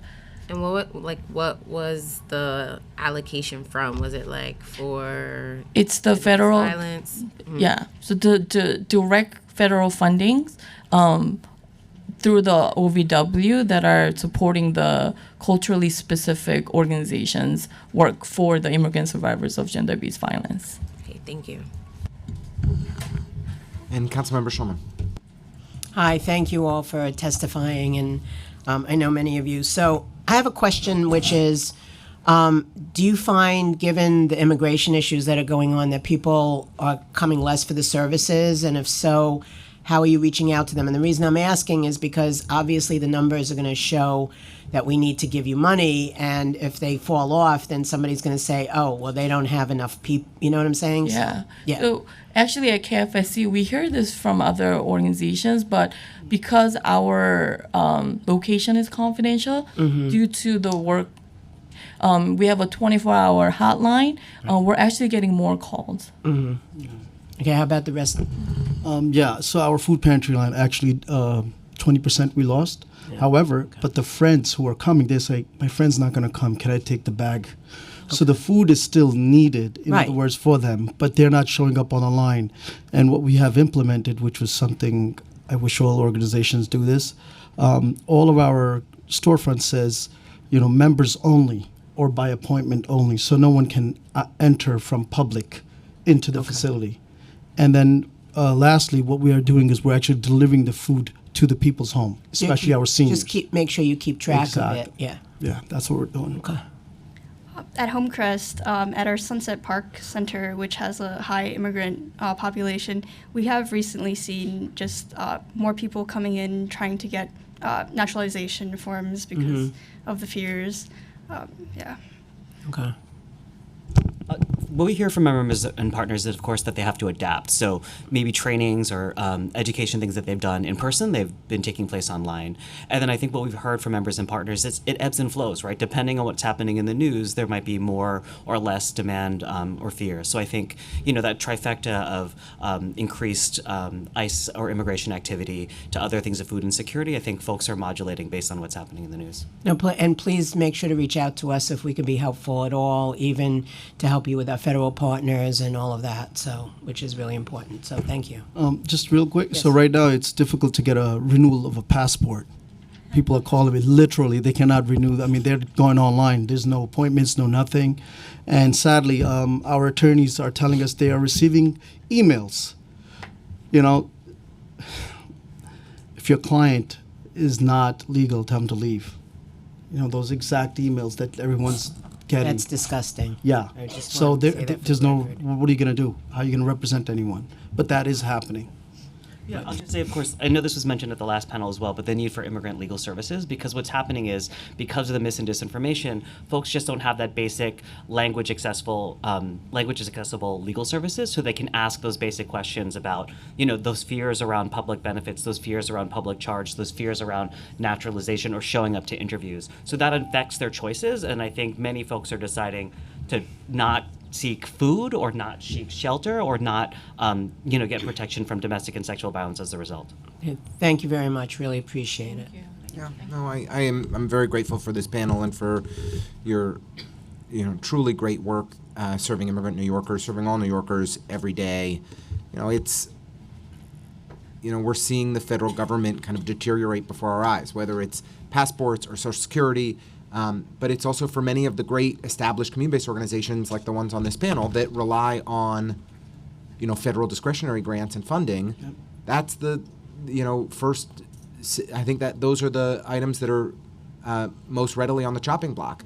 And it destabilizes our organizations, that destabilizes our communities, and we have to fight back and push back. And so I think we've got to do more collaborative federal advocacy.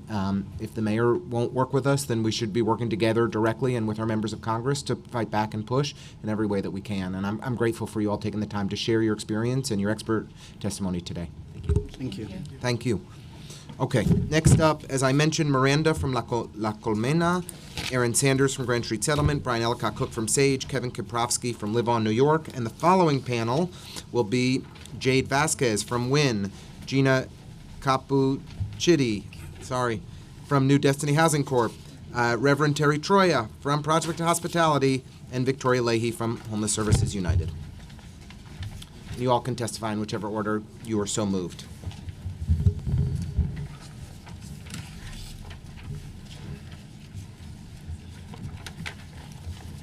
Good morning, chairs and council member.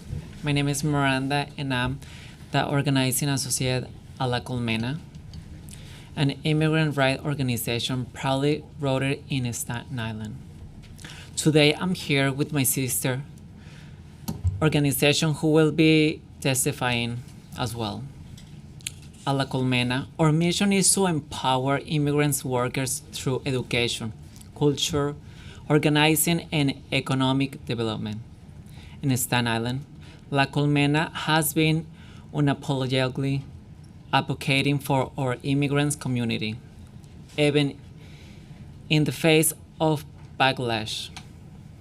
At La Colmena, we hold regular community sessions to hear directly from our neighbors, listening to their fears and questions. With the support of our trusted consultant attorneys, we also provide consultation to provide accurate, reliable information. Too often, our community comes to us after encountering misinformation, especially online or through word of mouth. In some cases, community members have paid over $3,000 and have been misled by individuals claiming to be attorneys,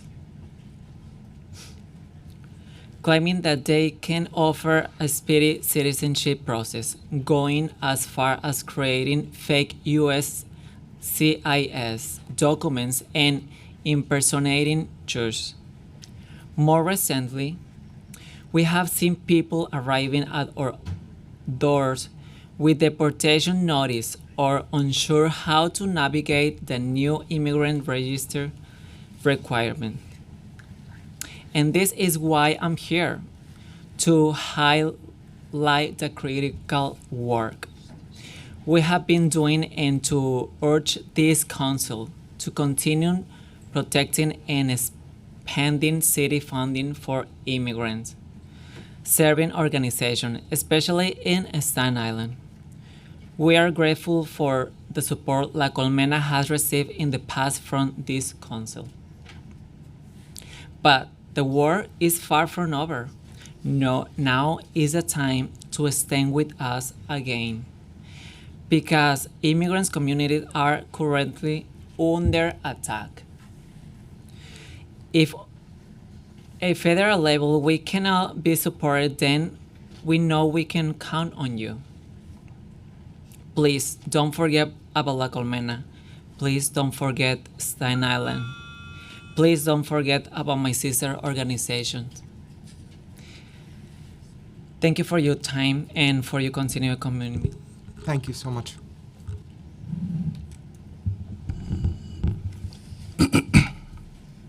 Thank you, Chair Ressler, Chair Brandon, and committee members present today for convening this necessary hearing and for the opportunity to provide testimony regarding recent changes in federal funding.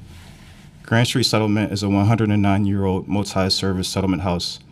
We serve over 18,000 New Yorkers through vital early childhood, youth, and older adult programs on the Lower East Side, Manhattan, and the Bronx. Today, we are testifying about the importance of federal funding sources on Grand Street programs and how a funding reduction would negatively impact the communities we serve. We also urge city leaders to work in partnership with the current federal administration on behalf of community-based organizations to sustain the federal fundings our neighbors rely on. Nearly half of our operating budget is comprised of direct federal Head Start funding.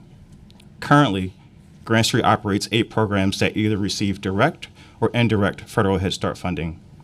The funding allocated to Grand Street supports the academic and social emotional development of children. Really quickly, I want to highlight the benefits of Head Start. Head Start is a federally funded child care program supporting low-income families.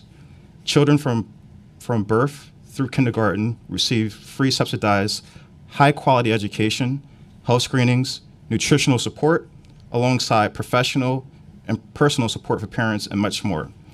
Statistics show that Head Start is one of the most successful programs that have came out of the Great Society era in the 60s.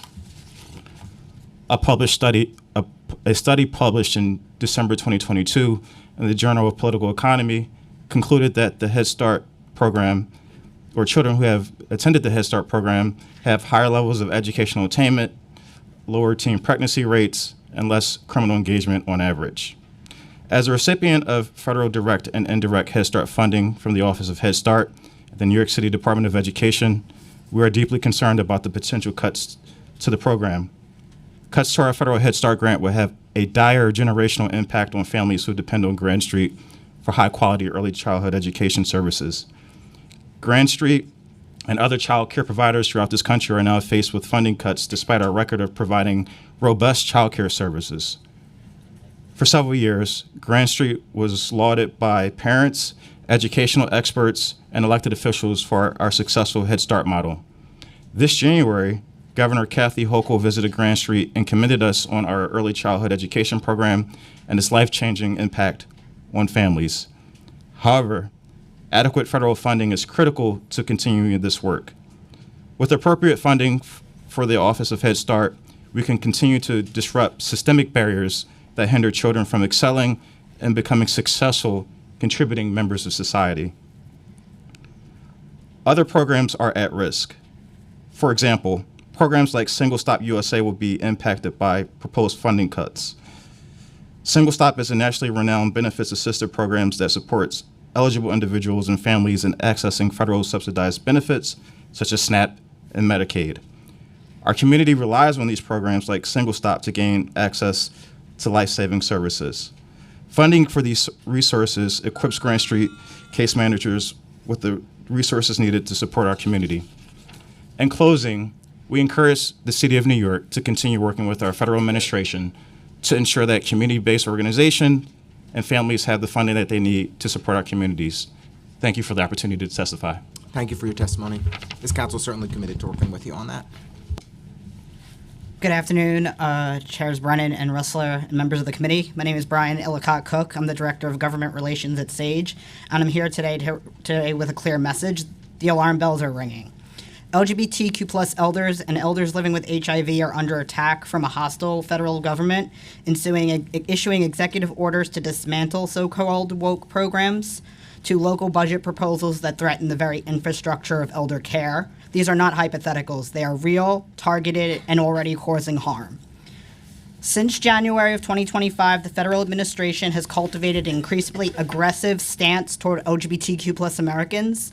These attacks are not abstract. They are targeted, calculated, and already impacting the lives of LGBTQ plus elders. These funds supporting several of our core programs, our SAGE centers for older adults, and specialized initiatives like for our LGBT veterans, programs such as SAGE Positive, SAGE Vets, and SAGE Trans, all designed to meet the unique needs of LGBTQ plus older adults, are now being targeted over the guise of eliminating so-called DEI initiatives or woke programs. These efforts are further fueled by recent executive actions, including the executive orders that would seek to roll back protections under the pretense of combating gender ideology. We are deeply concerned as there is no clear sense of how these federal shifts may affect state and city-funded streams, or how they're being used to justify the cuts and programs that serve some of the most vulnerable members of our community. Most recently, we've also seen the proposals to eliminate the Federal Administration for Community Living, ACL, and it has raised alarms. Without ACL, programs that combat elder isolation, provide affirming care can vanish overnight. LGBTQ plus elders already experience disproportionate rates of poverty, discrimination, and isolation. Trans and non-binary elders, including veterans, are especially vulnerable to housing insecurity, medical neglect, and violence, especially now among an onslaught of anti-trans rhetoric and legislation. I want to read a quote from one of my staff members. He runs our long-term HIV survivors group, and he says, "Many participants remember when the government turned a blind eye to our community. We are once again in a moment where history threatens to repeat itself." And just then, we have communities who take care of each other, who rely on the support of our allies and loved ones, and we will continue to build towards a future where all LGBTQ+ elders are valued, supported, and can thrive. Taken together, both federal and local attacks threaten to unravel decades of progress, including a proposed $1.2 million cut to the New York City Department for Aging, which could shutter up to 60 older adult centers, which are lifelines for our community. 4 of those centers are run by SAGE. SAGE is one of the few organizations nationwide focused solely on the unique needs of queer elders. That's our mission. And these mounting threats, fiscal and ideological, jeopardize our ability to do our work. Thank you. Good morning, Chairs Brannon and Chair Ressler. It is really important to hold this hearing, and I'm really grateful that you have sort of brought us in to testify about this. My name is Kevin Kaprowski, and I'm the Director of Public Policy for Live On New York. We are an organization that represents over 100 aging service providers throughout the city. Our members do everything from run older adult centers, home delivered meals programs, case management programs, basically things that allow people to live healthy and live in their homes. Right now, the federal government has already dissolved ACL. To echo Brian's sentiments about that, ACL, the Administration for Community Living, disperses funds for the Older American Act programs, which are a lot of the programs in the city. So we've already seen huge cuts that we don't know what the impacts are going to be, but we're bracing for them, and we're trying to figure out what the best way to move forward is in that uncertainty. The other cuts that are being proposed by the federal government to Medicaid, Medicare, Social Security, housing programs like Section 8 and SNAP will disproportionately affect older New Yorkers. Older New Yorkers are 20% of our population. And just for some numbers, Medicaid alone brings in $40 billion to the New York City area through coverage of people of all ages. Over 400,000 households in our city with an older adult rely on SNAP to meet their basic nutritional requirements. Over 1 million New Yorkers over the age of 65 receive Social Security benefits. Cuts to these programs seem almost specifically targeted to hurt older people and hurt older people in our city. We will see people who were born and raised in the city put out onto the street if these cuts go through. We will see people who have lived here for decades lose access to stable nutrition and lose access to their medical care. When it comes to older adult services, however, there is something that the city can do. Because the funding for a lot of DFTA's programming amounts to only 0.5% of the budget, any cuts to that will only amount to small amounts. So if the federal government were to cut all of the funding to DFTA, it's about 25% of DFTA's portfolio. The other 75% is city tax levy. It would only be about $120 million to keep services running as they are. And that's key because DFTA's portfolio is one of the only things that can mitigate the harms if the federal government decides to cut all of these programs. DFTA's portfolio allows meals to be delivered directly to people's homes and to be gotten in congregate settings, so we can give people some security on the food level. DFTA's programming connects people to services they may not know about both federally and otherwise, so we can ensure that if federal lines get cut, folks have access to private lines, to different charity lines, and ensuring that that works out the way it does. The first thing that I'm going to say is we can't cut the budget. The mayor has put a $102 million budget cut just for this year that will close up to 90 centers now. We've estimated it was 60, that's new. 90 centers now that we've estimated. And if they go through it, we're going to lose almost a third of the senior centers in the city. That just can't happen. Second, we've put together our Age Strong New York campaign that goes through housing, nutrition, and community services. It shows that with a $2.3 billion investment, we can prepare our city for aging. We are an aging city. We must recognize that. It's not a dirty thing. It's not a bad word. With proper investment, we can be a great city with a lot of older New Yorkers who can live here, stay here, and thrive. And lastly, we need to make sure older New Yorkers are part of every single story we tell. A recent Siena poll showed that 70% of all demographics think aging in place should be a top priority of whoever wants to be the next mayor, and 30% of those people across all demographics think it should be the top priority, second only to affordable housing. So we need to make sure that we are lifting the voices of the older New Yorkers in our city, not just for, people who are older now, but for us. Because if we are in the city and we are aging in the city, we need to create a place where we can be too. That's all I have to say. If you have any questions, please let me know. And again, thank you so much for this incredibly important opportunity to testify. Thank you all. I just will say there are times when each of us chair hearings and we reach out to lots of organizations and advocates from across the city to beg them to come in to share their experience. I know you all have a lot going on. That was not what happened today. We sent out an email, just letting people know that this hearing was happening, and we've received this incredibly strong response because senior service organizations, settlement houses, immigrant serving organizations, everything in between are already experiencing shockwaves from federal grants that are disappearing, and we all can see that it's getting worse. So I'm deeply grateful that you all have taken the time among your very busy lives and with all the critical work that you do to share with us the specifics, because it makes Councilmember Schulman and Williams and Chair Brennan and myself and Councilmember Brewer in spirit stronger advocates, I know, and better champions for each of your needs. With that, I'll pass it to Councilmember Schulman, who I know has a question. Yes, and before I get to my question, I want to thank Chairs Ressler and Brannon for holding this very important hearing today. I want to thank you. I am an older adult, so FYI, everybody. Yay.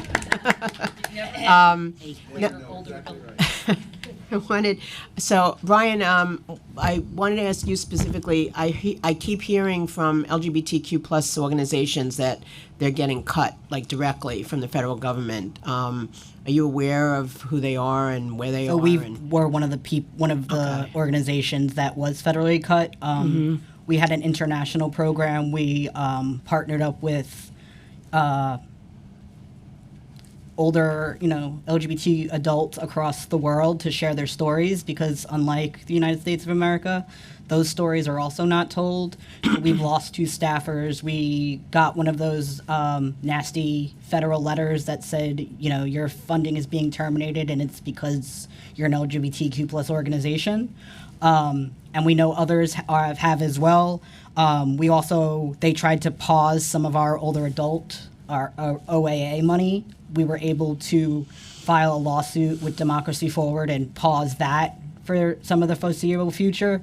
But yes, we are seeing that directly at Sage and from others as well. Because particularly as an older adult who is a member of the LGBTQ plus community, that's super important. And I think maybe if you guys can or get together with the other organizations and pull together a list of what's being cut directly versus some other things, I think that would be helpful to us as council members. I think the coalition, one of the coalitions we sit on, I think Kat's here somewhere. Hi. We collect some of that information already, so I've heard from separate from this. I've heard from the Door. I've heard from GMHC. I've heard from a number of others that there's very deep cuts. And I would also say with the cuts, and I don't think I need to tell anybody this, that the people who do this work are usually also LGBTQ plus identified. So we are stressed, we are scared, we are sometimes multitasking, and that's something that the city should also try to assist with.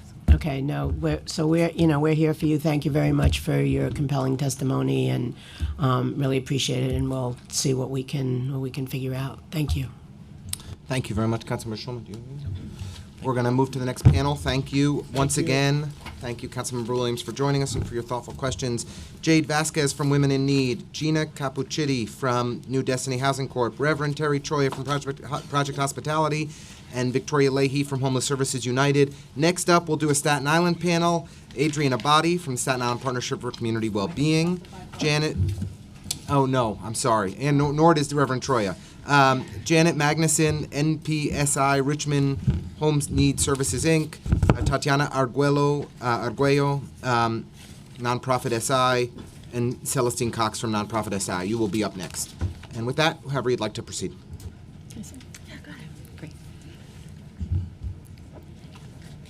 Good afternoon.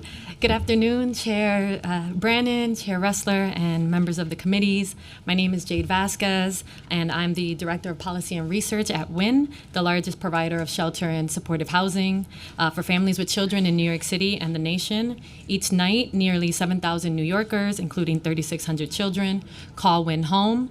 As federal funding for housing, social services, and education faces unprecedented threats, our city must be prepared to fill these gaps to protect our most vulnerable residents. In January, WIN released Project HOPE, which outlines steps city and state lawmakers can take to shield low-income immigrant and homeless New Yorkers from the extreme federal rollbacks proposed in Project 2025. In anticipation of massive federal cuts to the U.S. Department of Housing and Urban Development workforce, the slashing of individual federal benefits like Section 8 and SNAP, the Trump administration's mass deportation efforts that are already underway, and its plans to eliminate the Department of Education, we urge the city to allocate an additional $263 million to city FEPs to serve approximately 10,000 households at risk of losing their Section 8 voucher. 2, allocate funding in the FY26 budget to supplement the SNAP program. Invest $10 million in direct cash transfer programs serving high-risk populations, including families with children, youth, and single adults experiencing housing instability or homelessness, like it did last year with the $1.5 million investment to the Bridge Project. Increase the city's share of funding for immigration legal services to $80 million and direct these funds to experienced nonprofit immigration legal service providers. Allocate an additional $17 million in funding for the NYC DOE Office of Students and Temporary Housing to increase the number of shelter-based community coordinators. Improve and invest additional resources in school transportation for students in temporary housing. And lastly, to renew the $200 million in funding for early childhood education, including 3K, preschool education, and Promise NYC, set to expire in June 2025, and commit to covering the cost of any Head Start seats lost due to the Trump administration cuts. Federal cuts are already hitting us. FEMA food aid losses have impacted our families and our shelters. The threats to HUD, SNAP, education, and legal protections is real and growing, and New York City has the resources. It also has the responsibility, and we urge the city to step up now and invest in the supports low-income families need to survive and succeed. Thank you for your time and leadership. Thank you so much. Good afternoon, Chair Brennan, Chair Ressler, and Council Central staff.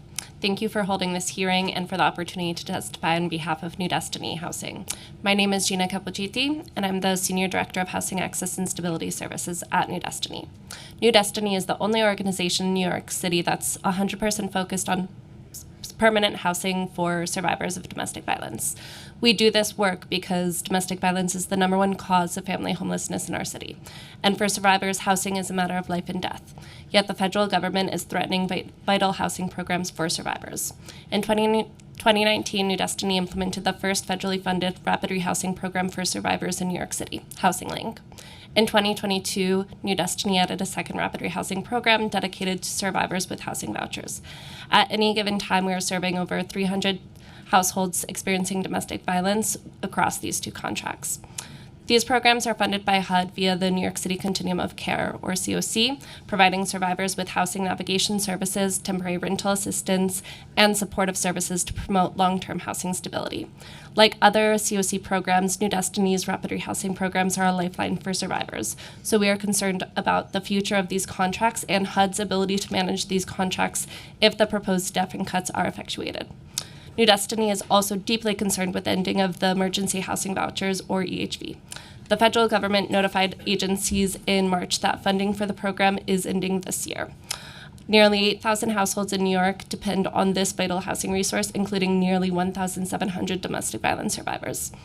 New Destiny housed nearly half of these survivors, and since then we maintain contact through our aftercare services, and we know these survivors and many others who are vulnerable will return to homelessness or to abusive partners if they are to lose their voucher too soon. While we are pushing for Congress to allocate federal funding to sustain the EHV program into 2026 and years later, HPD and NYCHA must plan for contingencies to ensure these New Yorkers remain stably housed. Thank you, and I'm happy to answer your questions. Thank you. Reverend Troy. Hi, I'm Terry Troy, and I work with hungry and homeless people in Staten Island. I'm also representing today the Staten Island Hunger Task Force and the Supportive Housing Network of New York. The cuts to Medicaid and SNAP are the most devastating federal actions that our city faces, and that will result in massive hunger and lack of access to health care for people who depend on Medicaid, especially our disabled populations, and will increase illness, untreated illness, and unnecessary death for many, many New Yorkers. As well, the cuts to Section 8 and other HUD vouchers will lead to massive homelessness in our city. Let's talk hunger first. The federal government has frozen the Emergency Food and Shelter Program, EFSP, which provides funds to purchase emergency food, and TFAP, the Emergency Food Assistance Program, from the Federal Farm Bill legislation, which provides buying power of basic foodstuffs for food pantries in New York City. Buying power of foodstuffs like beans, pasta, rice, canned vegetables, nothing fancy like meat and milk. These cuts are now devastating the city's emergency food pantry networks, including Project Hospitality, which provides 4 million, or 50% of the 8 million emergency meals provided by pantries on Staten Island. Now let's talk about homelessness. FEMA funds stabilization beds for homeless people in the city of New York, including on Staten Island. FEMA funds homeless street outreach for all of the city's 5 boroughs, including Staten Island, where we have 2 people 24 hours a day that respond to 311 calls across Staten Island, including our South Shore, in order to address the needs of homeless people living in encampments on our streets. SAMHSA cuts will affect us on Staten Island by eliminating a mental health, 1 psychiatrist, and 1 social worker program that we've had since 1992 that does mental health screening of all homeless people that come to our drop-in center or through our outreach programs on Staten Island before they're placed in church-based shelters. We are still the only borough in the city of New York that has respite beds in churches because we don't really have homeless beds for Staten Islanders. HUD cuts in the continuum of care domain will threaten the closure of 115 supportive apartments for homeless Staten Islanders. We were already ordered to close on March 14th 3 apartments by March 31st. And we did it, and we moved people. But where are we going to put the other 112 people who are disabled and formerly homeless Staten Islanders in our borough in the next months when we're told to close the rest of the units? What neighborhoods will they settle in, and where will they set up their encampments? Nobody asks these questions. We are also dealing with federal cuts by creating and decimating hunger in our safety net. We are creating federal cuts now that in a time when we have the highest rent in New York City housing history, and at the time where we have the highest number of homeless people on the streets of New York, including in the borough of Staten Island. This is not humane. It is not helpful. It is not right, and we are putting the lives of the most vulnerable people in our city at risk for death. The elimination of these federal dollars will result in profound human suffering, and we need to stop it. Thank you. Reverend Troy.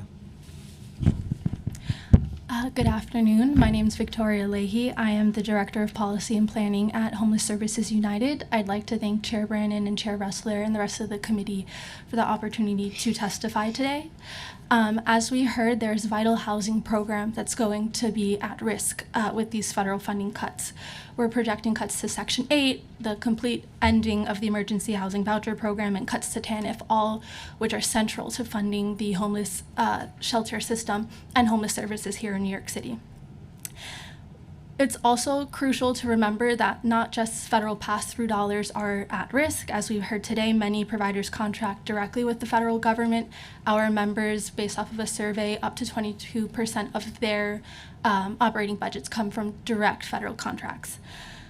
The reported funding cuts and staff cuts, not just to HUD, but other agencies, will only cause further interruptions in their ability to provide services. Providers have mentioned how federal funding cuts are already impacting their programming. We've seen cuts to the Emergency Food and Shelter Program, which have caused providers to either limit their rental assistance programs that keep families in their home or cut their food service programs. And it's not just specific to HUD and FEMA. We've seen this through the Department of Labor, through Medicaid, through the VA, and other agencies. And so all of this together, members are having a really extremely difficult time amending their fiscal plans and trying to figure out which programming to keep and what to cut back. What is also troubling is the programmatic implications that come now with contracting with the federal government. As providers have seen with their continuum of care contracts and their ability to renew them, the federal government is adding programmatic implications into those contract renewals.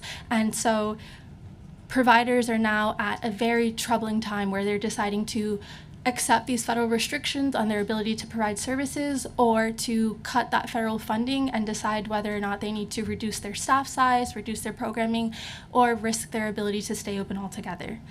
As HSU has mentioned before, providers are in a cash flow crisis due to chronic late payments. There's a total lack of normalcy when it comes to city payments on their contracts for services provided. Federal contracts have always been reportedly amongst our members the most consistent in paying providers on time. While providers may wait months on end for their city payments, federal funds help keep their doors open.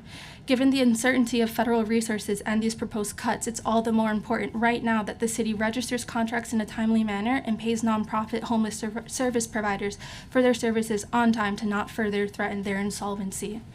We join the many other nonprofit providers today in making the following recommendations.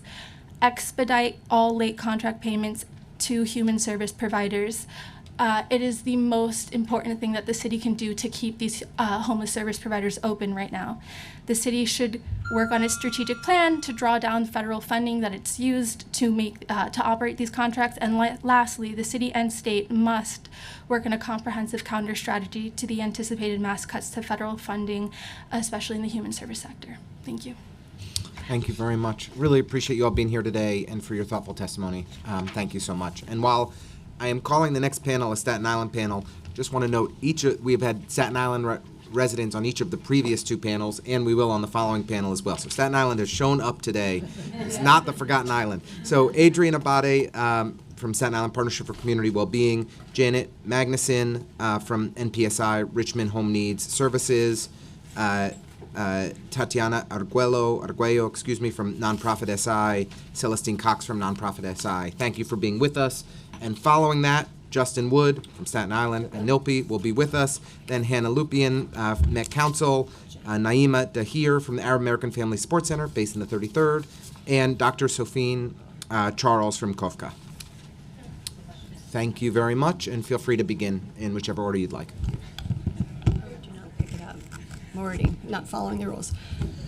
Good morning, or good afternoon now. My name is Adrian Abadi, and I'm the Executive Director of Partnerships for Community Wellness, a public health nonprofit working to reduce health disparities on Staten Island. I want to thank the members of the committees for this opportunity to submit testimony. PCW's work is rooted in the understanding that complex public health issues are decades in the making and require the coordinated efforts and resources of multiple sectors. Our initiatives focus on youth behavioral health, chronic disease prevention, maternal health, and child wellness. For over 20 years, we've been working to ensure resources and critical public health programs are scaled to Staten Island communities most impacted by health disparities. 70% of our budget is made up of government contracts, including direct federal contracts with the CDC and SAMHSA, and federal pass-through awards from the state, including the SAPT block grants. We also hold city contracts. Shortly after the executive orders were issued in January, attacking core tenets of public health and the mission of our agency, we received a stop work order for our CDC award to support LGBTQ and BIPOC youth, and the termination of 2 of our state pass-through contracts. Luckily, court injunctions have allowed us to continue the work temporarily. These actions by the federal government directly undermine the health and well-being of Staten Islanders and threaten to dismantle the vital public health infrastructure that our organization and other community groups have worked tirelessly to build. Nonprofit organizations often provide public goods and services to address gaps when government falls short, and nonprofits on Staten Island have had to shoulder that burden more than any of the other New York City boroughs. Despite Staten Island often leading the city in overdose rates, maternal mortality rates, incidence of cardiovascular disease, cancer burden, and the lowest childhood vaccinations, we have neither an H&H public hospital nor a Department of Health and Mental Hygiene Health Action Center, despite decades of advocacy. This chronic underinvestment in Staten Island's public health infrastructure makes the current threat of federal funding cuts all the more devastating. I urge the City Council to strategically allocate funds to offset these anticipated federal shortfalls. Furthermore, I urge the City Council to ensure that nonprofits serving marginalized groups or addressing issues not aligned with current federal policies are protected from any punitive measures. We're experiencing a situation where our missions have become criminalized. Our organizations must continue to receive the support they need to serve our communities effectively, and the City Council has a critical role in protecting the health of the New York City residents, and we stand ready to partner with you in this effort. Thank you for your time and support in this critical matter. Thank you very much, Ms. Abadi.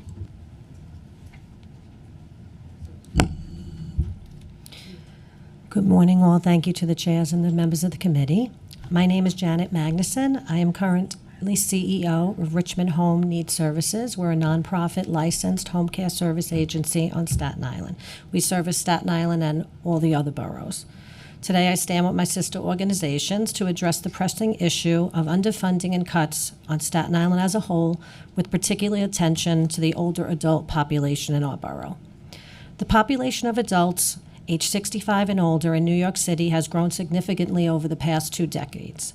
And on Staten Island, 12% of seniors live below the poverty line, which matches the rate across New York City as a whole. There also exists a significant gap affecting seniors who do not qualify for Medicaid and yet lack the financial means to afford basic necessities. As a result, many are forced to go without adequate nutrition and essential medical and home care. Despite this, Staten Island continues to face significant underfunding and real-time cuts, which has created barriers that prevent us from meeting their essential needs. These challenges include limited access to health care, as Staten Island lacks a public hospital and is limited to just one city-funded clinic. The absence of public geriatric specialty services further compounds the problem. Inadequate support for daily living as essential services such as meal delivery, transportation, and home care are grossly underfunded. Staten Island's funding for these critical supports falls behind other boroughs, leaving vulnerable seniors without the assistance they need. Increased social isolation. With only 4 city-funded older adult centers out of approximately 300 citywide, Staten Islanders seniors face a lack of opportunities for community engagement.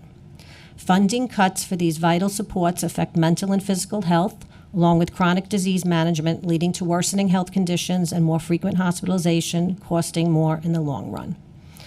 Under the current New York City Aging Funding Framework, our agency is limited to supporting only 100 older adults, restricted to a maximum of 20 hours per client each week, forcing new clients to be waitlisted far too often.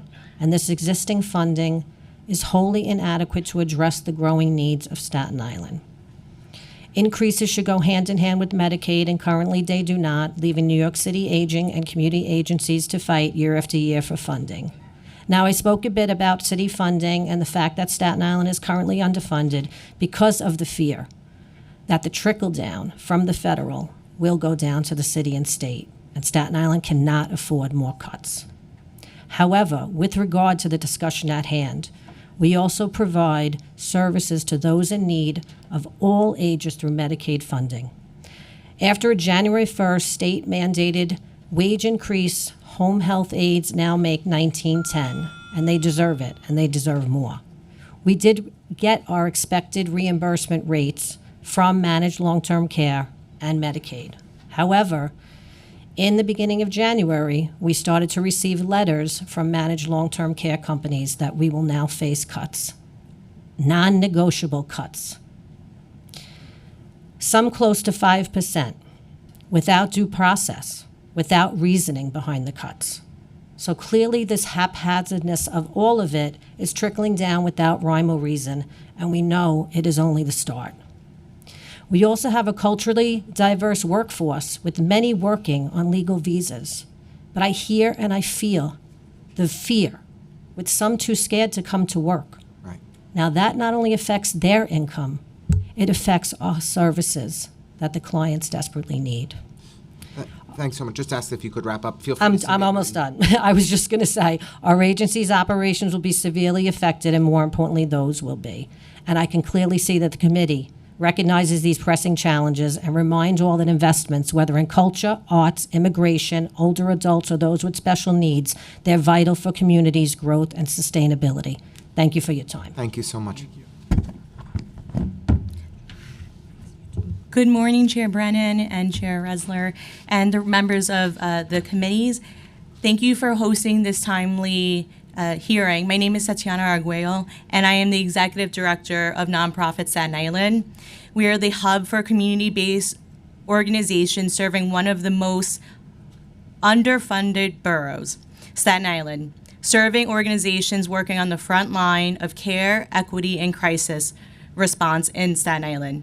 Today, I am not speaking just for myself, but for a growing network of more than 150 Staten Island nonprofits, and for the thousands of residents they serve every single day, children, older adults, immigrants, and families working hard to survive.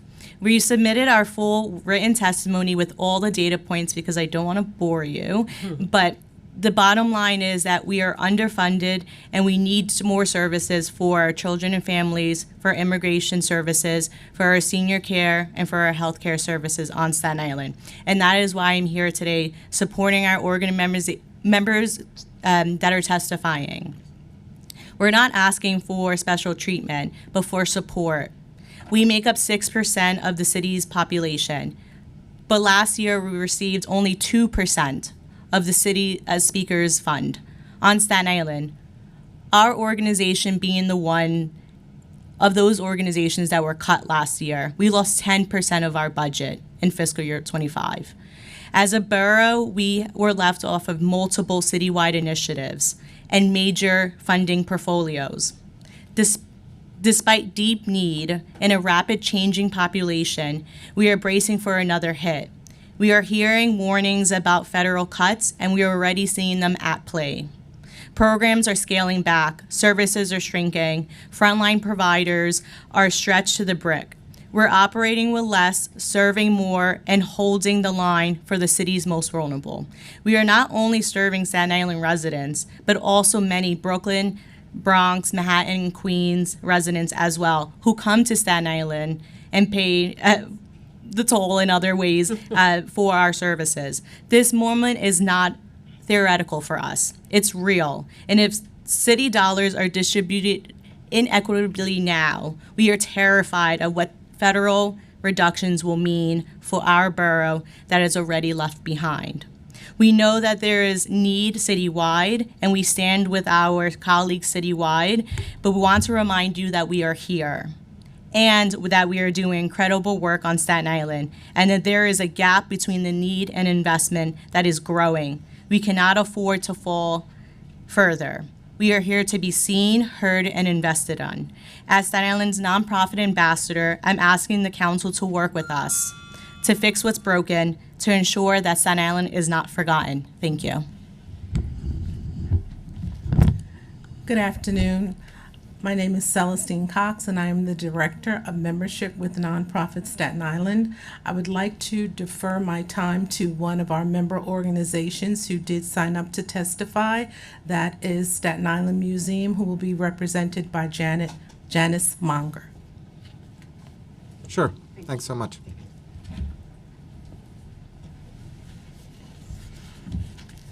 Thank you. Greetings, Chair Brannon, Chair Ressler, committee members. Thank you for yielding. I'm here today to express serious concern over the state of federal arts and culture funding impacting New York City cultural organizations, and here in solidarity with my Staten Island nonprofit organizations. As the CEO of the Staten Island Museum, I want to share our story to demonstrate the impact of these devastating cuts and changes to federal arts agencies, including the Institute of Museum and Library Services, the National Endowment for the Humanities, and the National Endowment for the Arts. Arts organizations like the Staten Island Museum depend on federal funds to fulfill our mission, serve New Yorkers, and preserve and care for U.S. cultural heritage. On a good day, federal funding is difficult to secure and highly competitive. The federal process requires advanced planning, rigorous applications, and several months wait period before award notification. When successful, federal funding enables the museum to undertake collections, processing, and digitizing projects, provide school programs for free, and bring scholarly input into our exhibitions. In late 2024, the Staten Island Museum was awarded a 3-year grant totaling more than $300,000 through the Save America's Treasures program. As of April 9th, 10:29 p.m., we received an email from Keith Sonderling, the acting director at the IMLS, that the grant has been terminated. There is approximately $250,000 remaining on this grant. These are congressionally appropriated funds, and this was part of a round of several hundreds of such notifications. Staten Island Museum's operating budget is about $2.5 million, so this represents significant grant funding to carry out our mission. Federal funding freezing and agency staff layoffs that have been referenced earlier where, all these agency staff have been placed on administrative leave, have created uncertainty around another allocated grant of $250,000 through IMLS to facilitate stewardship of Native American artifacts. Additionally, SIM has pending requests to NEH and NEA totaling about $500,000, and some of those notifications were to come as early as this month. 80% of NEH staff have been laid off. The entire IMLS staff has been put on 90-day administrative leave. Federal cultural funding is essential to the success of the Staten Island Museum and so many cultural institutions. So I know that there are a host of major issues on the table, but you need to understand this is happening in the cultural sector much the same way as other sectors. And I hope that New York City Council members are aware of the tremendous strain that these federal cuts put on the city's cultural organizations.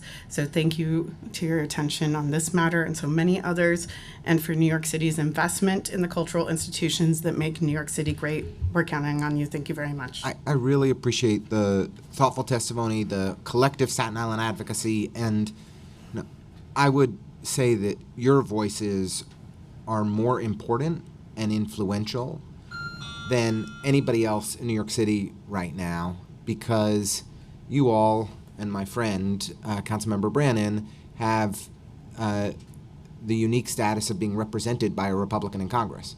And so your influence with your Congress member in a scenario where there's a 3-vote majority in the House has the potential to protect not just the great work you're doing on Staten Island, but the great work that's happening across the city of New York.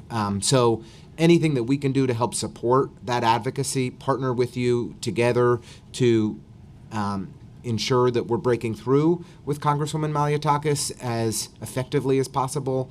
You can count on the council as partners. I just will ask, are there any conversations you can share to date? I know, Ms. Abate, you've been doing thoughtful advocacy on your issues for many years. I'm a long admirer of your work. Really pleased to learn more about the nonprofit coalition that you're all building in Staten Island, great cultural institutions. It's great that you're all well established.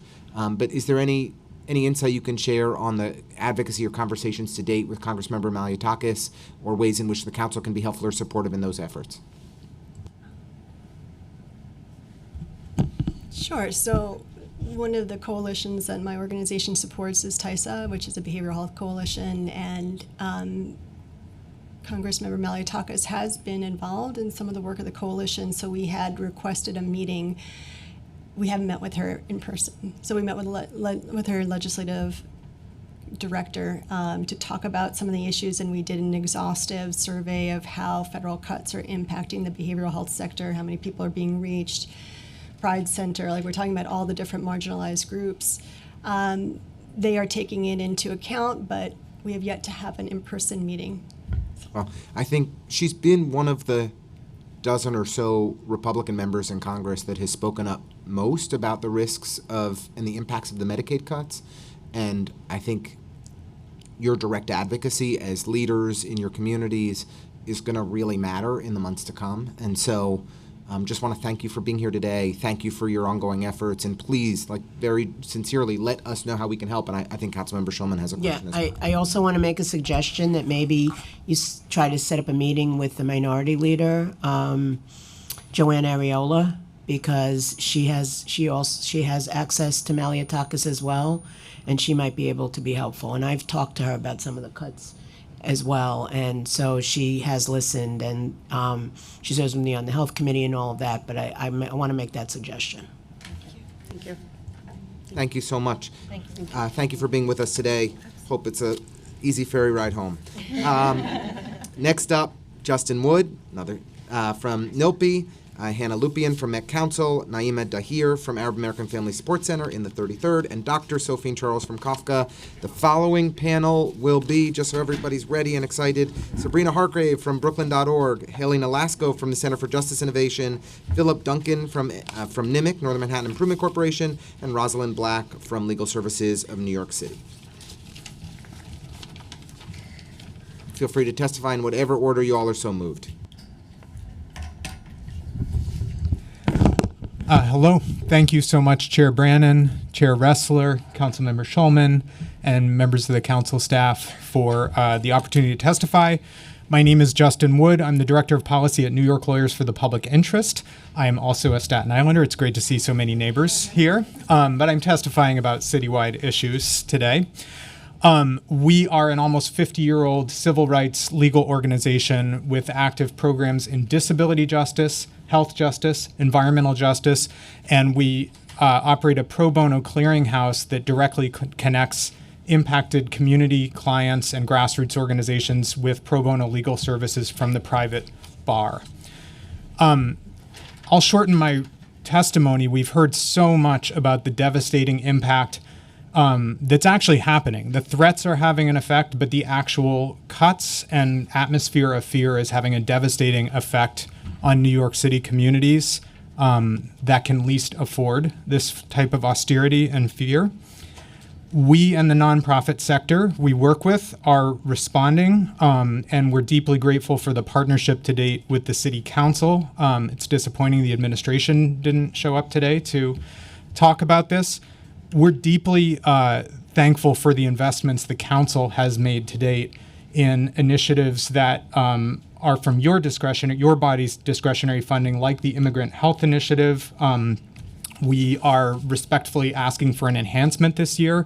The immigration and medical cases that we take through our health justice program and our medical providers network are increasing in number, increasing in urgency, increasing in complexity because of all the fear and direct cuts and fear of accessing basic services and need for immigration services we've heard so much about today. So we respectfully put that before the committee and on the record. Secondly, we've formed a rapid nonprofit defense network since President Trump's inauguration. And sad to say that is more needed than ever. We've heard from so many nonprofits today about what's actually happening. These things are real. Organizations really are receiving threats from agencies like FEMA and others because they've provided food to immigrant communities or just to all New Yorkers, regardless of background. So that's actually happening. I wanted in the final 30 seconds just to mention another topic, which is we want to continue working with the council on legislative and implementation campaigns that can help assure New York State and cities' independence financially from the federal government as much as possible in this atmosphere. So just to name a few of the wins, congestion pricing has been a win-win that has secured billions of dollars in capital funding for the MTA. We've worked on the accessibility components of that with you. And that's something that hopefully we can do independent of the federal government. There are other things at the state level, like the overdue cap and invest program that should be generating $3 to $6 billion minimum in investment funds at the state level while bringing down greenhouse gas and local air pollution that the governor hasn't released. We would love to partner with the council in raising one unified voice and demanding that those solutions be advanced this year. So we're excited to do that things. We're really excited about initiatives the council has announced, like the Local Law 97 compliance initiative. Again, these are things that maximize our economic job creation in New York City and do necessary environmental justice and climate work, and we think are very effective in terms of revenue. So I'll leave it there. We'll submit a longer statement. Thank you so much.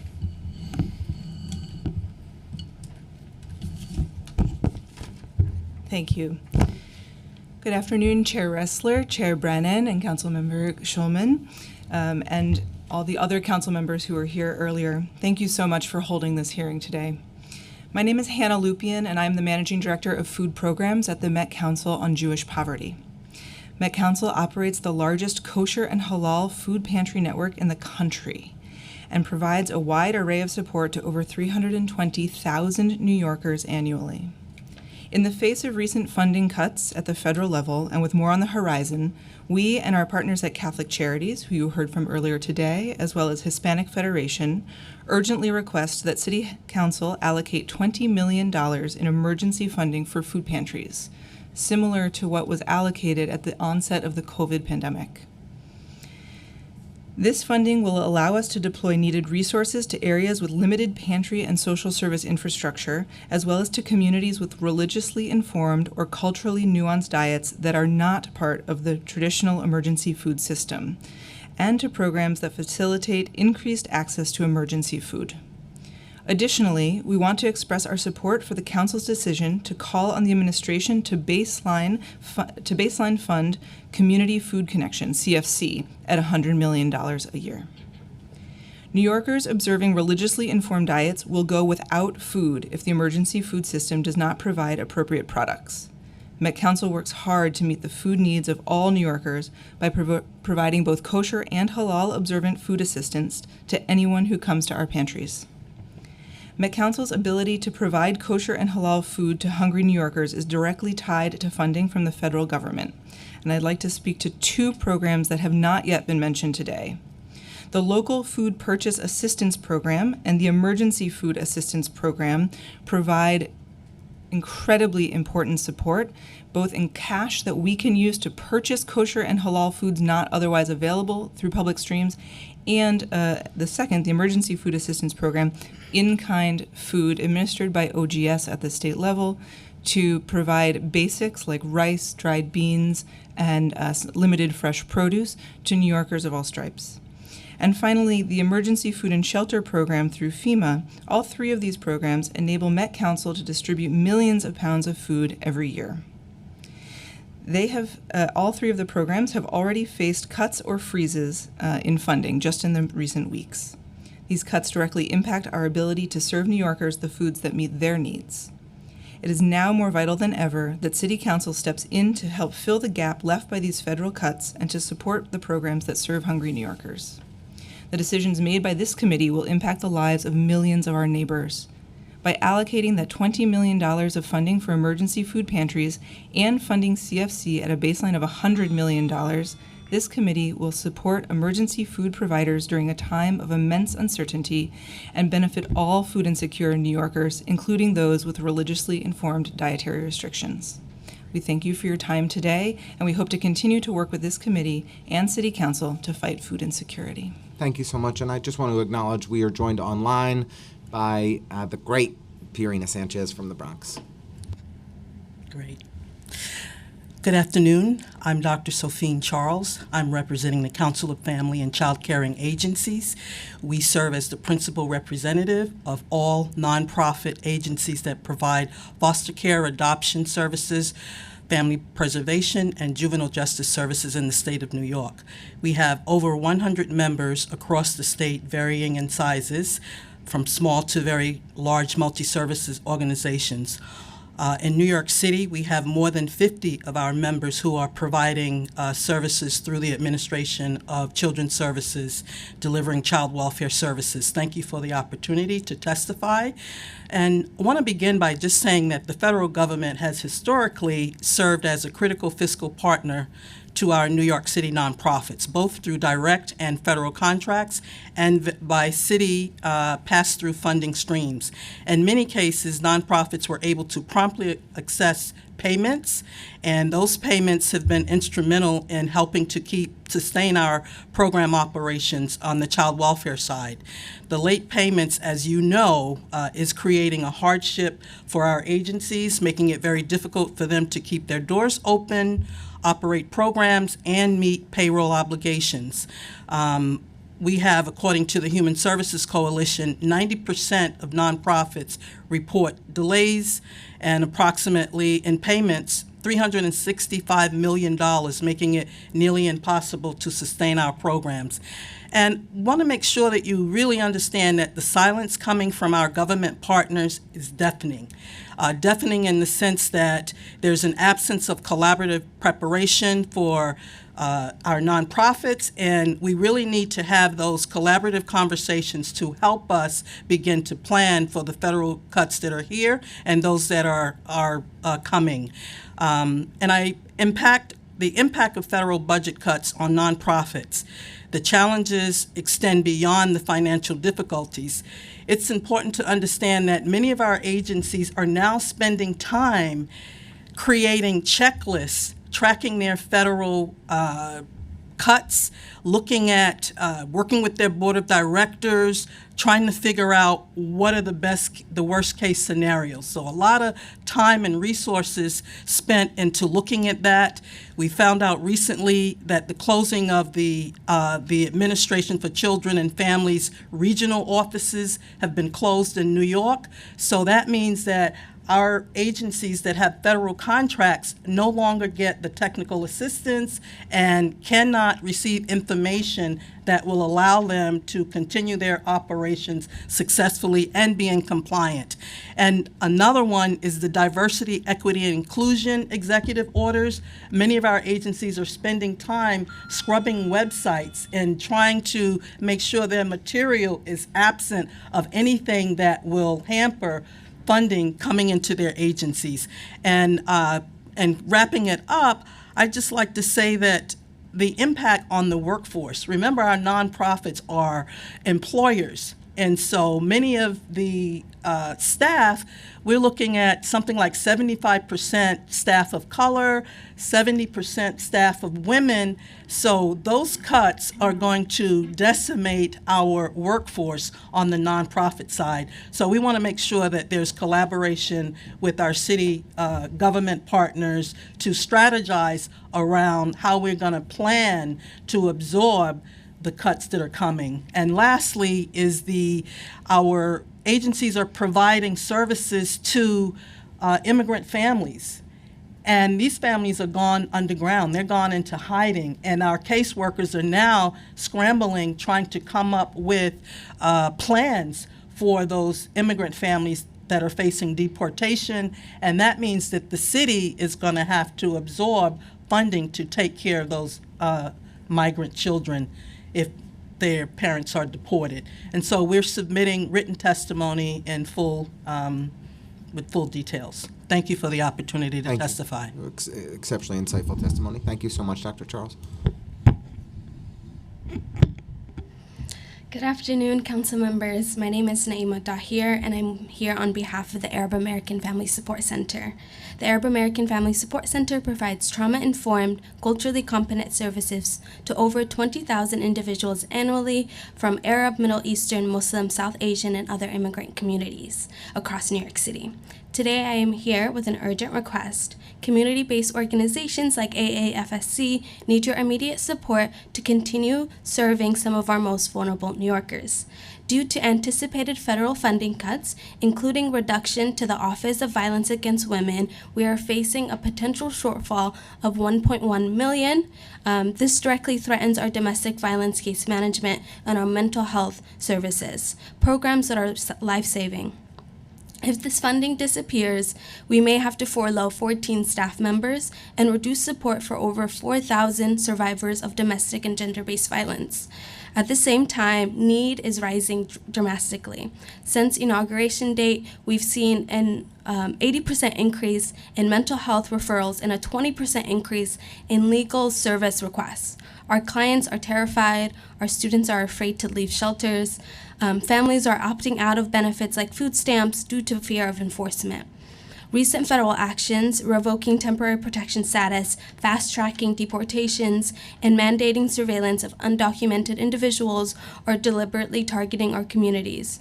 In response, we've expanded our services, strengthened safety protocol, and trained our staff for potential ICE encounters. But we are operating without financial safety net. This work is urgent and underfunded. As members of New York City City Council, you are uniquely positioned to protect community-based organizations like the Arab American Family Support Center and the communities we serve. We urgently need the city's support to sustain our critical programming, especially our high-risk services such as our domestic violence case management and our mental health support, which are essential to meet the growing need of our immigrant communities and our communities of color. In addition to our full slate of FY 2026 funding requests, we want to underscore the urgent need to increase funding for programs that are at risk due to anticipated federal funding cuts, which, like I mentioned, are our anti-violence program and our SNAP enrollment program. To this end, we respectfully request an increase to $400,000 for our anti-violence program through DOVE funding, an increase to to $150,000 for our SNAP enrollment program to offset any anticipated federal funding cuts and reductions we may see, and a renewal of $150,000 for our mental health initiative, and our first-time investment of $885,000 for our immigrant support initiative. Now is the time for bold action. Our community members are scared, our resources are spread thin, and the challenges ahead are immense. Thank you so much for your partnership and allowing me to testify today. Thank you. Thank you. Thank you. That was a great panel. Really appreciate your testimony and your thoughtfulness and your time. Okay, we have 2 more in-person panels, then we're going to shift to a hybrid one. Next up, Sabrina Hargrave from Brooklyn.org, Haley Nolasco from the Center for Justice Innovation, Philip Duncan from NIMIC, and Rosalind Black from Legal Services NYC. Following that distinguished panel, we will hear from Kate Tishas, maybe, from the Collective Public Affairs, Joni Billy from Power Play NYC, Yesenia Mata from La Colmena, and I struggled there, and Emma Basir from City Meals on Wheels. Thank you. And feel free to begin.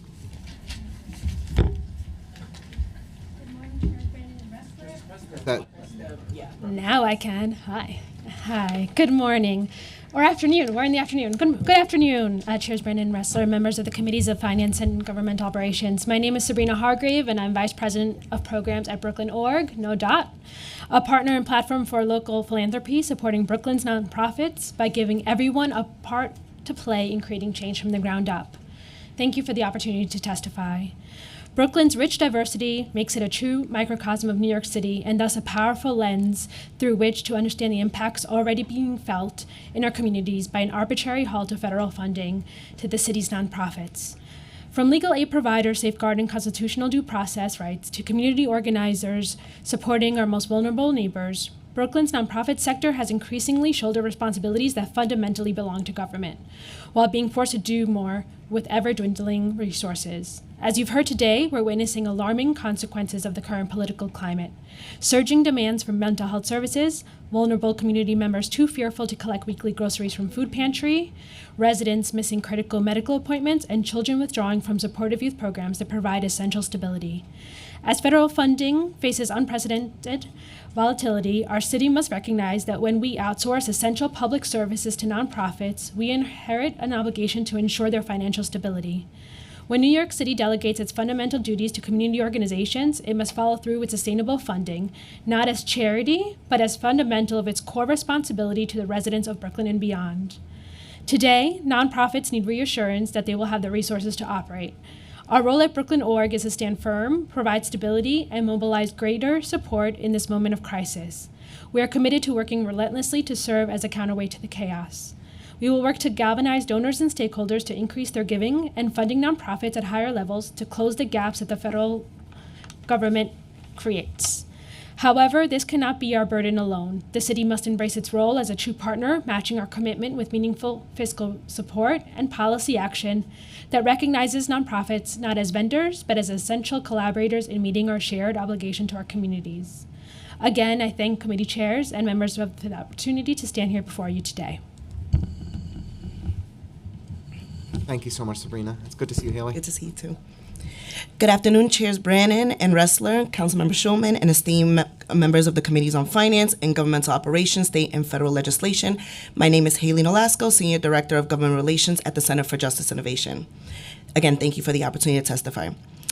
It is critical that we develop a strategic plan to protect the essential programs that meet basic human needs. Each year, thousands of New Yorkers struggling with substance abuse, mental illness, and housing insecurity cycle through our legal system. Traditional responses like over-policing and incarceration often ignore the root causes of crime, trapping individuals in a revolving door. Community-based alternatives, both in the community and within systems, enhance public safety and transform lives, yet many of our programs are not at risk. Project Reset, for example, diverts individuals charged with low-level offenses into counseling, housing support, and job training, often before they set foot in a courtroom. For those with more complex needs, our mental health courts in Brooklyn and Manhattan offer structural support instead of jail.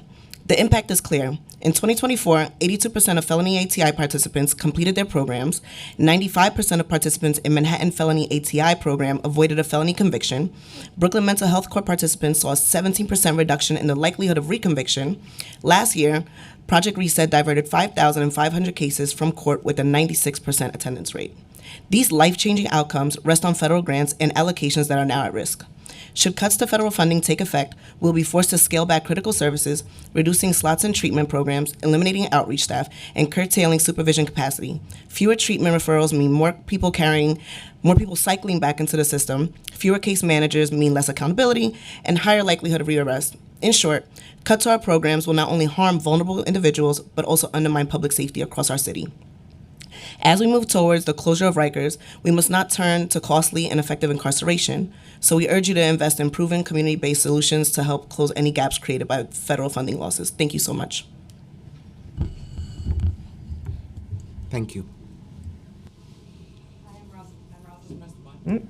Hi, I'm Rosalind Black, the Citywide Housing Director at Legal Services NYC, and I'm joined by Philip Duncan, the Assistant Director of Housing at NIMIC Legal Services.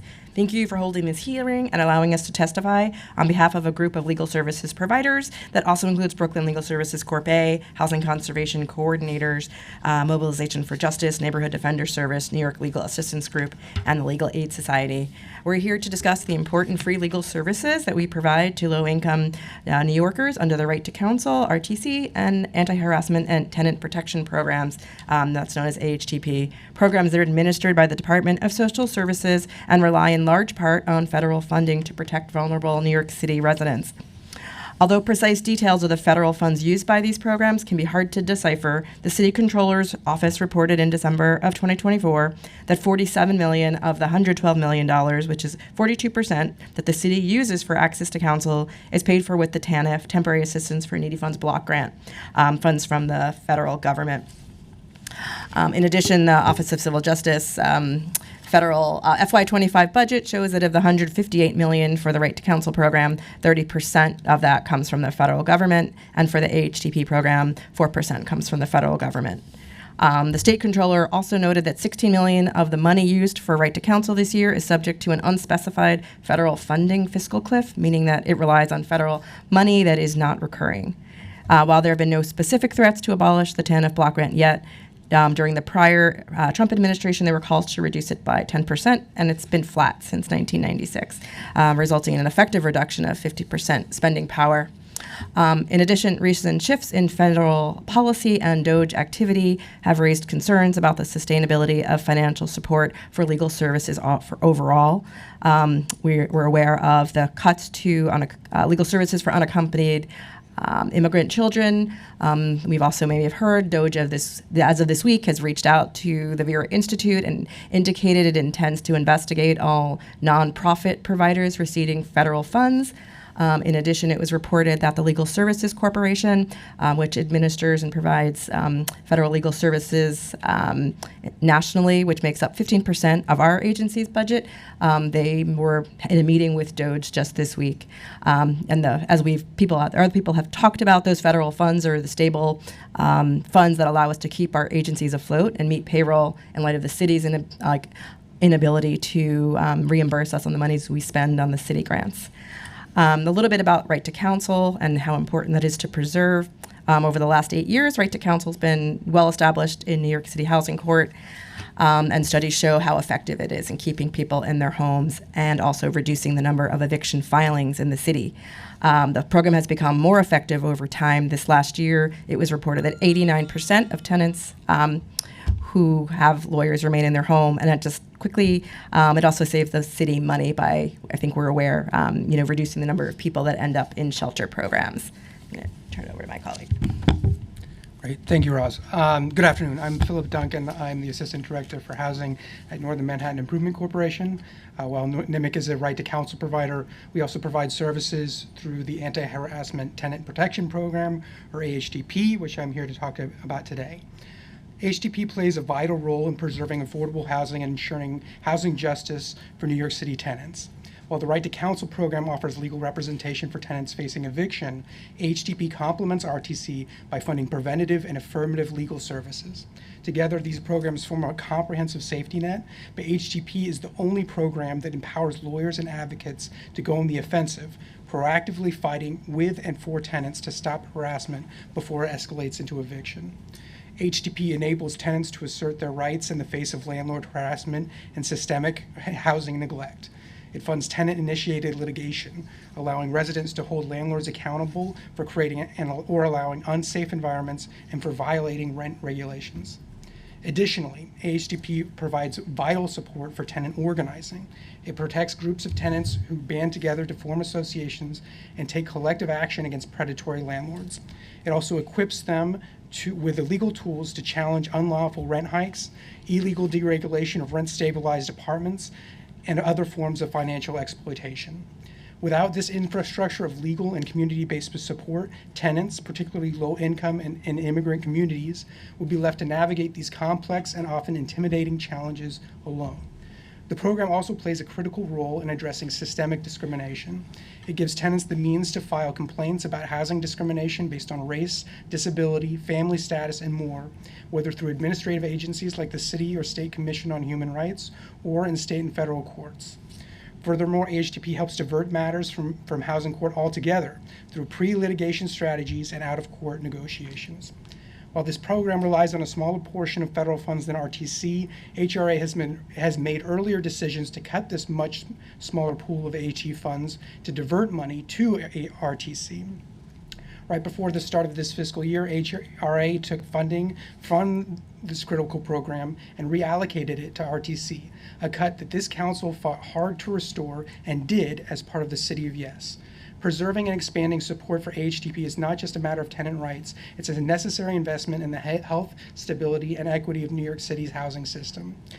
So for the ways to protect funding for these programs, our suggestions is you coordinate with federal elected officials to gather information and advocate for continued funding, coordinate with state elected officials to explore other funding streams, elevate the importance of this funding through public discussions and media, and create a contingency plan for other resources and funding streams to bridge the funding gap.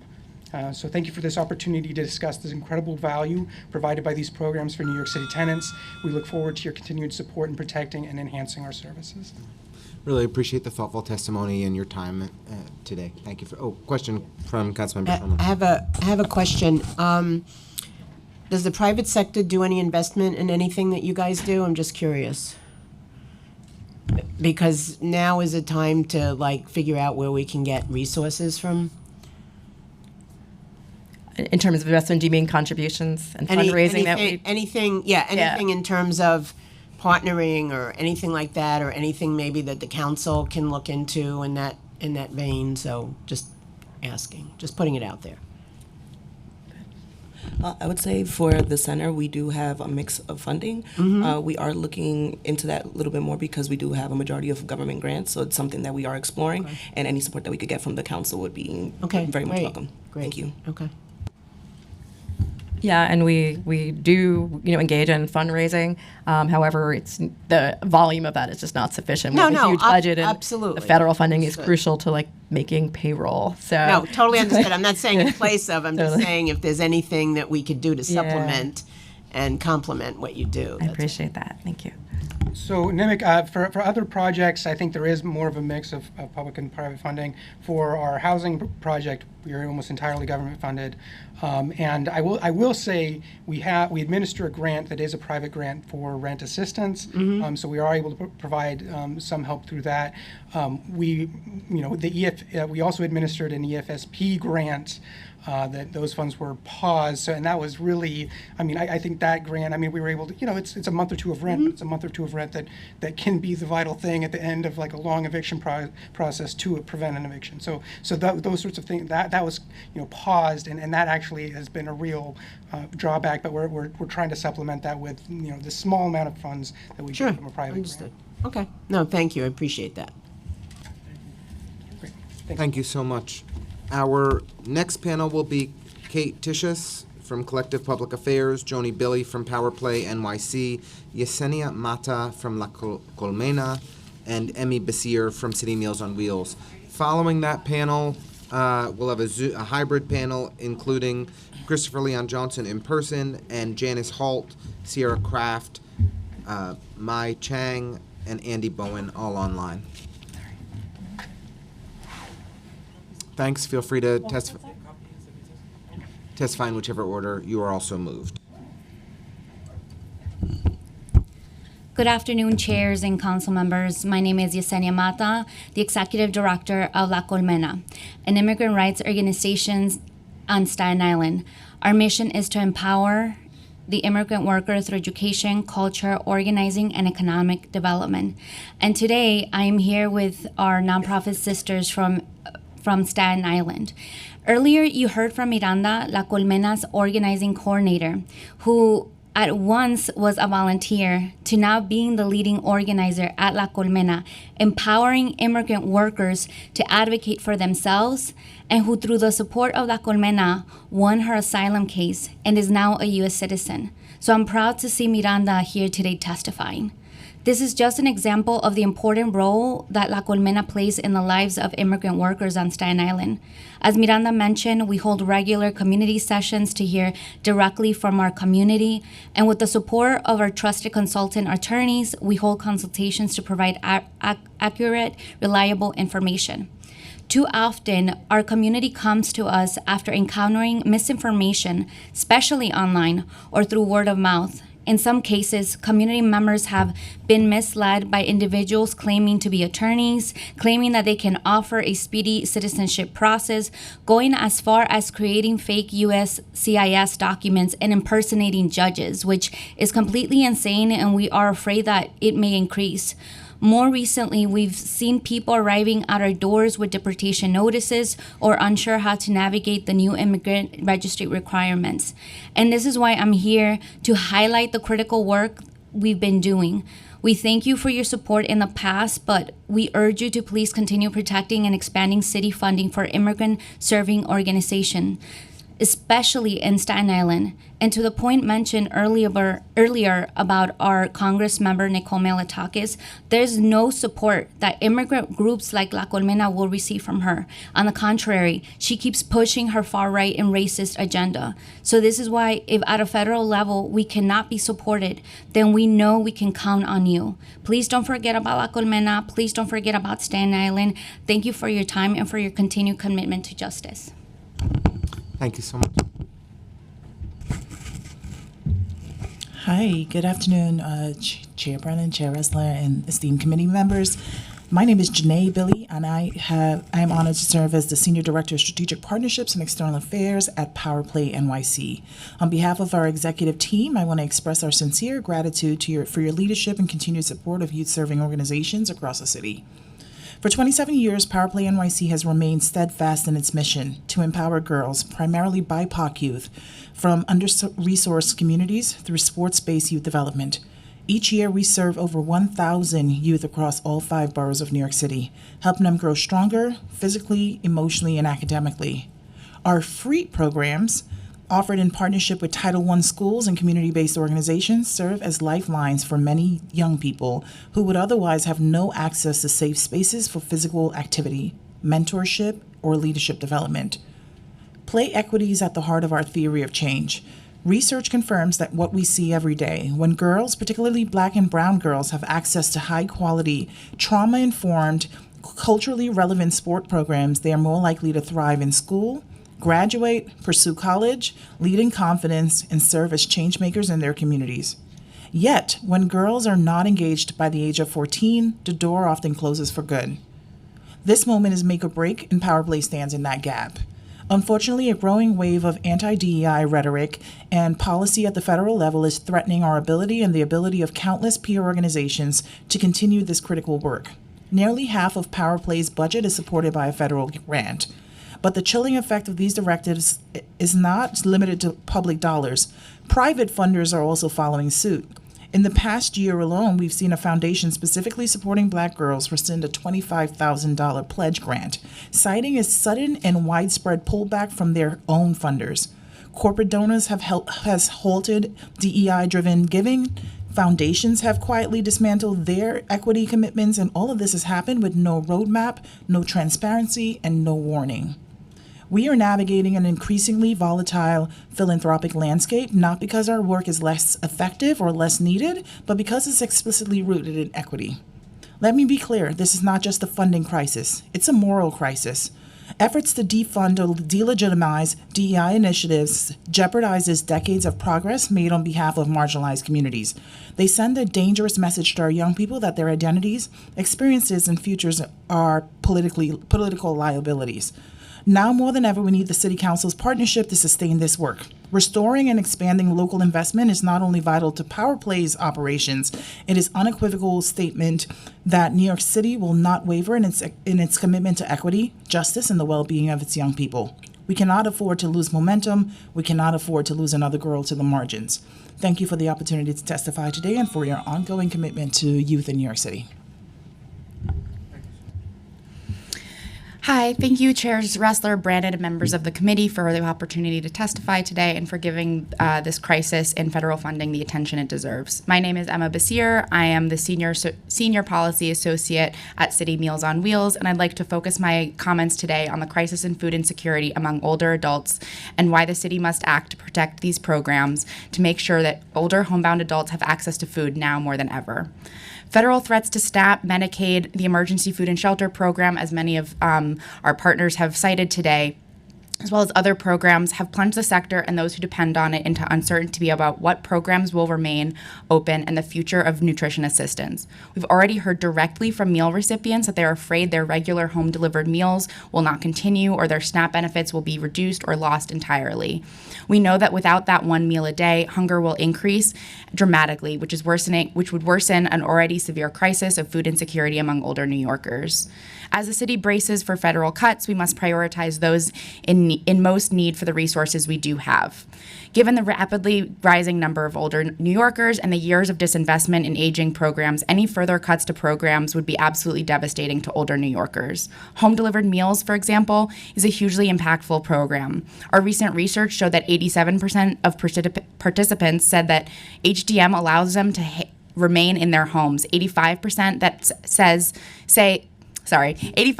said that it helps them to eat more healthy, and 81% said that they help them manage one or more of their health conditions. Investing in this program is a smart and effective way to support older New Yorkers who will deeply feel the impact of federal cuts. We urge the City Council to ensure that services in the city are maintained. The preliminary budget currently shows a $100 million cut in NYC Aging's budget. This would be absolutely unconscionable in the current federal climate. Moreover, funding for CFC must be baselined at $100 million because food insecurity has already been rising and will only continue to deepen without this line of defense. Now is a time to strengthen our safety net for older adults, not weaken it. As the council and the administration work to negotiate their priorities in response to this challenge to our safety net, we cannot lose sight of the needs of homebound older New Yorkers who experience hunger out of sight and behind closed doors. Thank you. Thank you. Hi, my name is Kate Tiskus. I'm with Collective Public Affairs. Thank you, Chairs Brannon and Ressler, for the opportunity to talk about these really important issues. I'd actually like to begin by talking about an anecdote that some of my colleagues at La Colmena, who are with me with the Domestic Workers Empowerment Initiative, will know all about. We had a kickoff event on the stairs of City Hall where we brought a bunch of domestic workers to come meet counselors. It ended up being a terrifying event for almost everybody involved because they're migrants who were afraid that ICE would come to prevent their public participation from being fully safe for them. So we had to send ICE marshals before the event to scout out and make sure that there wasn't anybody in or near the steps, and then also to sort of walk folks out to make sure that they felt safe to involve themselves in public discourse. So, I found that to be really kind of a stunner in New York City, and I wanted to share that out. But in terms of federal funding and some of the issues that we're facing today, I also work with the Trans Equity Coalition, and I wanted to be really clear about the gun that got aimed directly at the face of healthcare providers in the first days of the federal administration. Many name brand providers who are institutions in the city, we're talking our Callen Lords, have already lost funding, and the executive order that came down literally day one, taking aim at healthcare and gender affirming care for anyone under the age of 19, has already resulted in large losses. The administration has made no secret that it intends to extend those cuts to gender affirming healthcare, by which they're kind of defining any healthcare for somebody who is gender nonconforming, trans, or non-binary. And also they're taking aim at Medicaid. And so lots of the clinics, including Health and Hospitals and Cal and Lord that we're talking about, get up to 80% of their patient revenue and reimbursement from Medicaid. So without backing from City Council, they'd be facing closure within days or weeks when those cuts come down.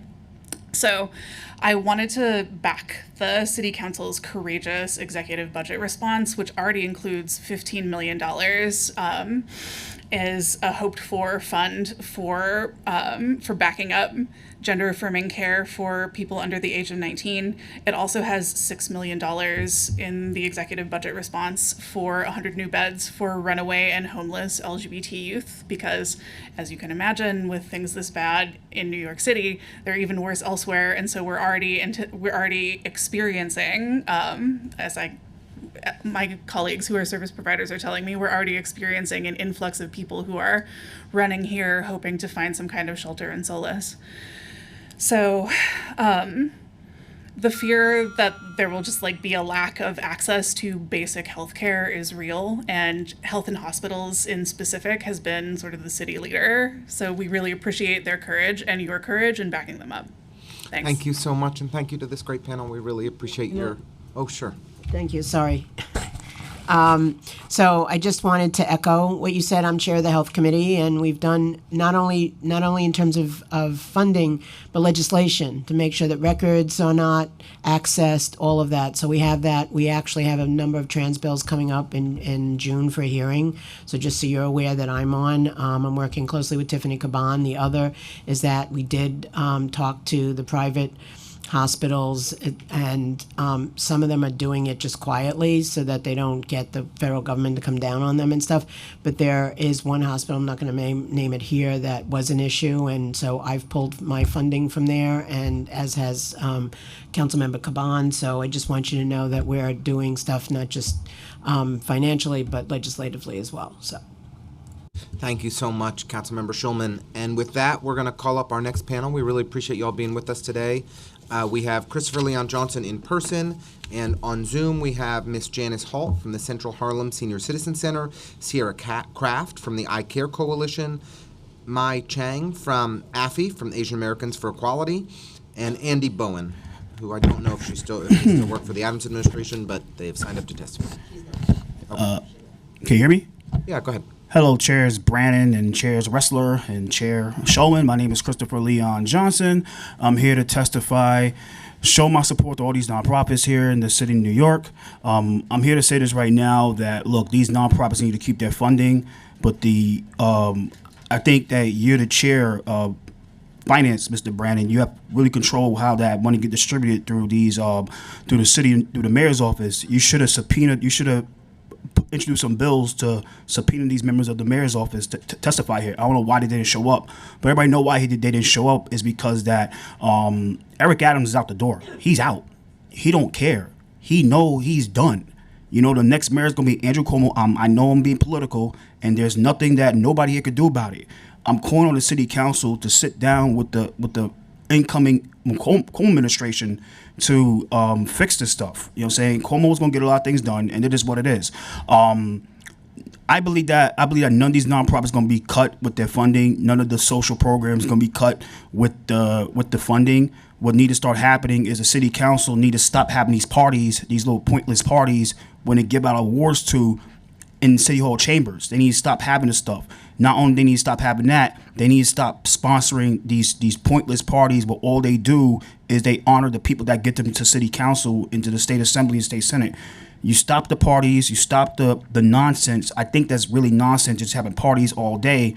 Maybe this stuff will stop. You need to stop the backflips. I understand that these people get you to city council, but you could just give them an award just like that at their event. Why you have to spend $100,000 for for Israel night, a Palestine night, a Bolivian night, Catholic night. Every night, y'all honor every culture. Y'all spend hundreds of thousands of dollars, up to $1 million on these events. Stop spending money that way. Maybe this stuff will stop. And another thing is, as I said, we need to preserve the funding of all these nonprofits. I believe none of these nonprofits will be cut.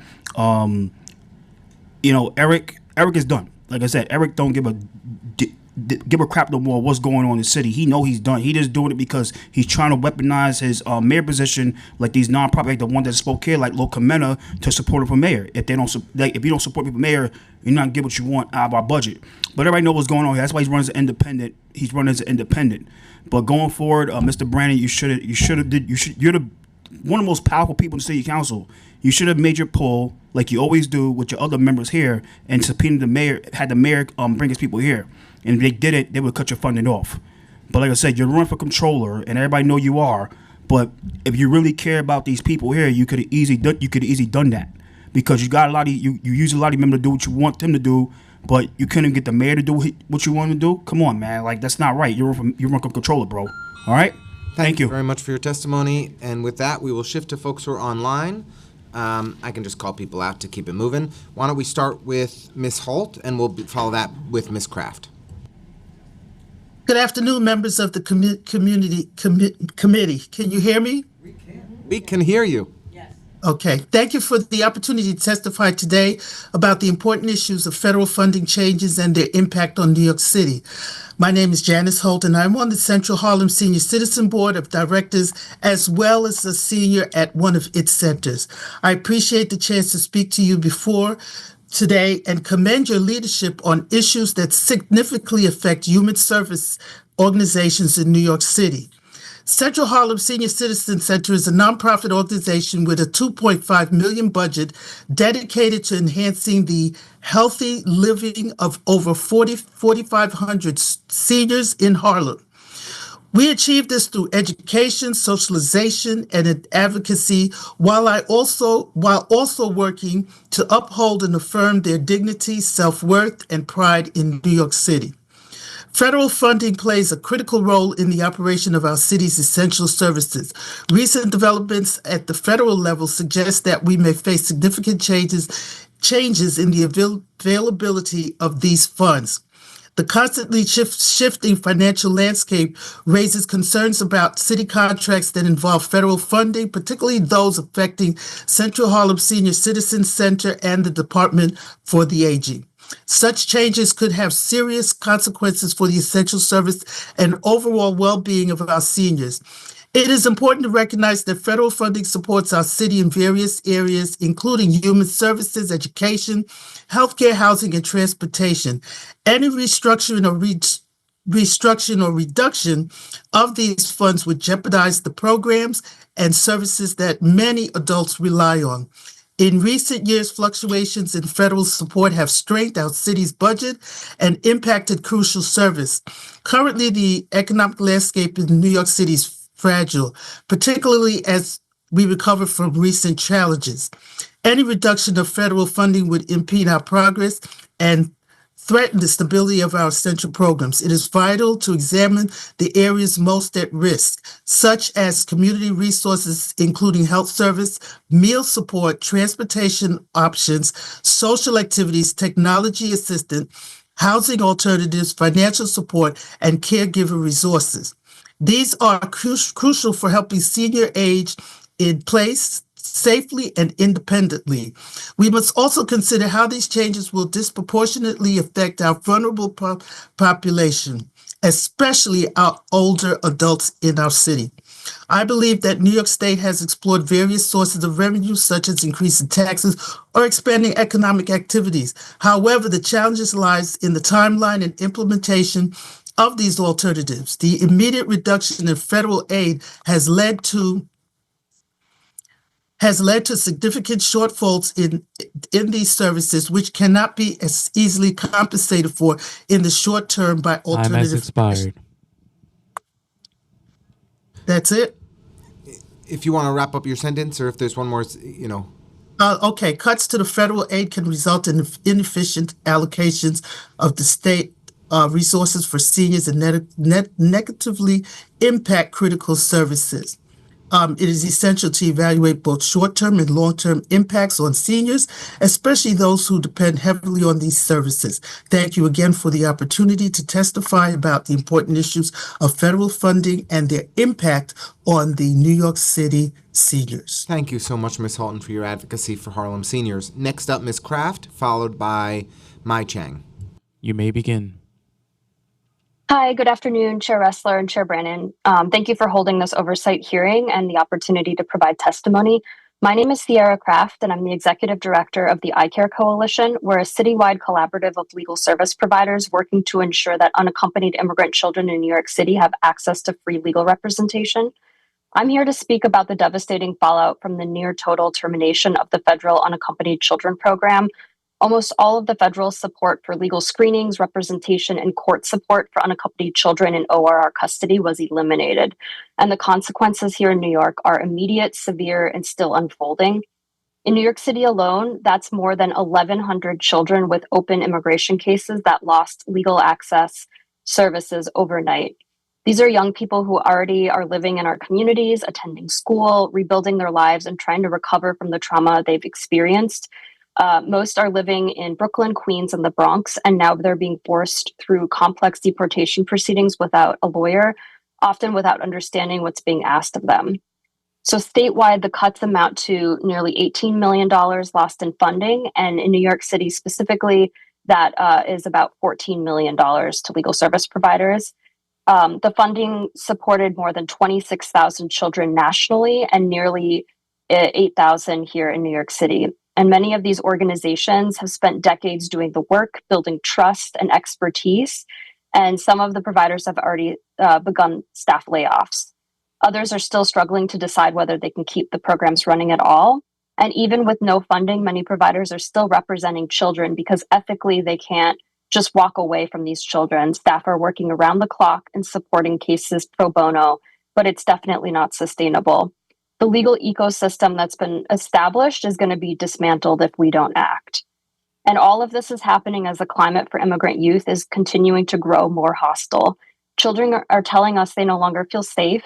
They've become enforcement priorities under the new federal guidance, and ICE is conducting home visits and what they call wellness checks at sponsor homes across the city.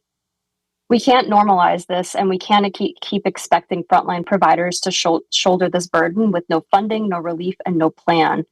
These kids are being sent back to danger, not because they don't qualify for protection, but we failed to give them access to the legal support that could save their lives.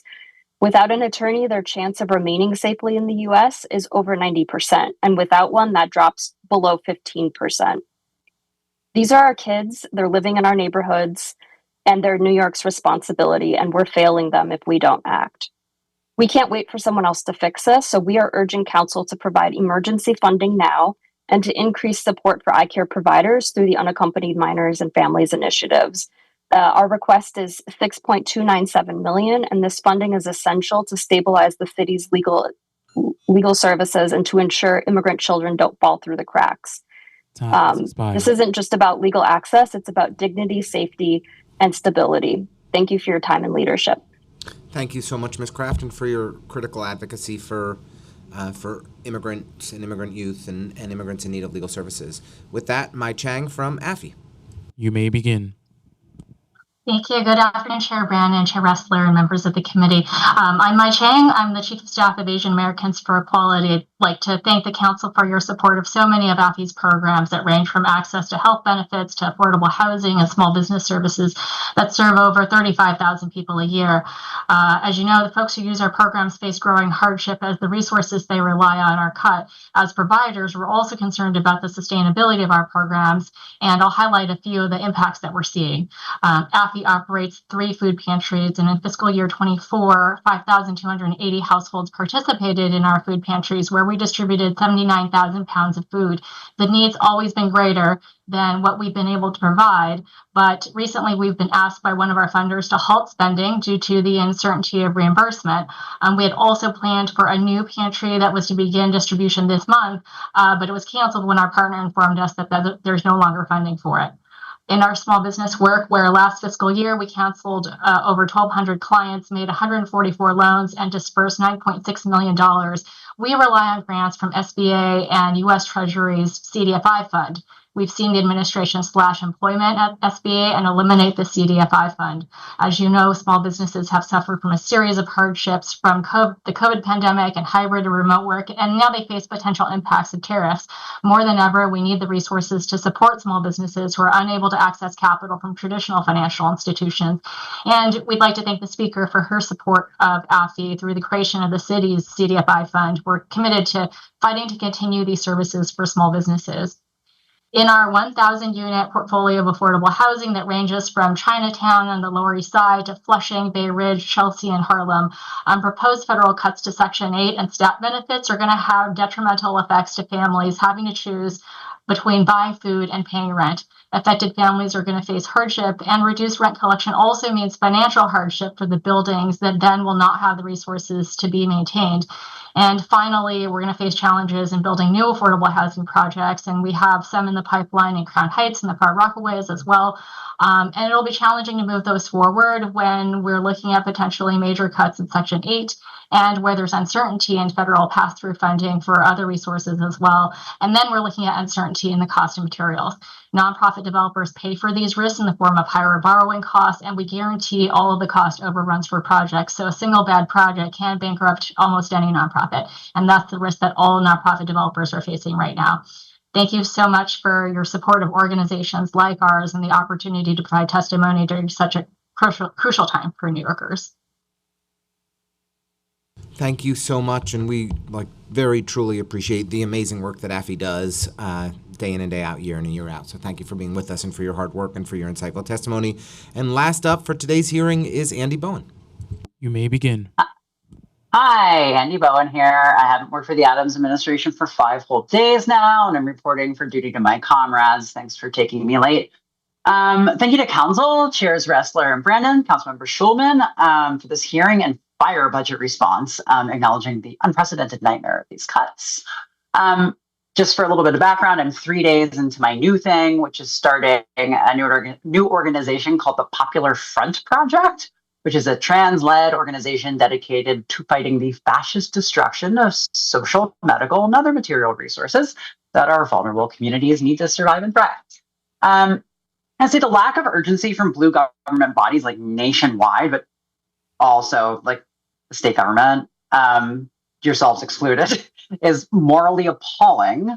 For anyone who's we need to wait for the shoe to drop, which I've heard from some areas, the shoe dropped. The weekend of January 31st, letters were given to our nonprofit providers saying your federal funding streams will be cut. So I don't know why anyone waits. So again, thank you for getting the moral moment. And again, it doesn't appear that any body in Albany is prioritizing. And so, I appreciate you all for taking this on because even if there is there's probably no way for city and state government to fully cover the gap that's going to exist. But council and city hall need to get caught trying. Something's better than nothing. We need to have precedents for other cities and states to follow.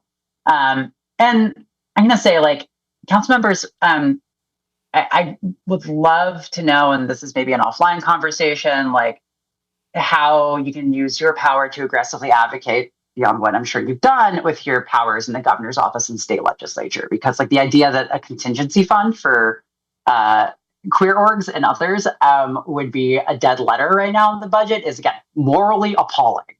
A couple last things. It's not lost on anyone that while NYU Langone and Mount Sinai canceled their gender affirming care appointments last month, H&H never did. So what I'm saying is people showing bravery really matters. We're seeing that now with Harvard. Harvard said no, and suddenly a bunch of universities who were capitulating to Trump were what? On that point, getting to other institutions being brave. I want to give a shout out to Councilmember Schulman insofar as the comment about we got to reach out to rich people. And again, this is a call to council members, happy to talk offline. We have to organize the rich between supporting tax increases, massive private giving, it's that plus government funds, plus changing the nature of our government to actually be high tax and high service is like the way out. I hate to be Thank you glib, for your but at this point testimony. we're kind Time of has reliant. expired. One last thing. We're kind of reliant on the hyper wealthy to backstop civil society, so we just need to create a new we need to rethink the public sector and get these folks on board who actually have the money also. All right. Thank you so much for the testimony today and for being with us. Congrats on your new endeavor. With that, we will adjourn the hearing. I want to thank everyone for their testimony and for their time, and look forward to working together to fight back against the chaos and cuts that are coming out of Washington.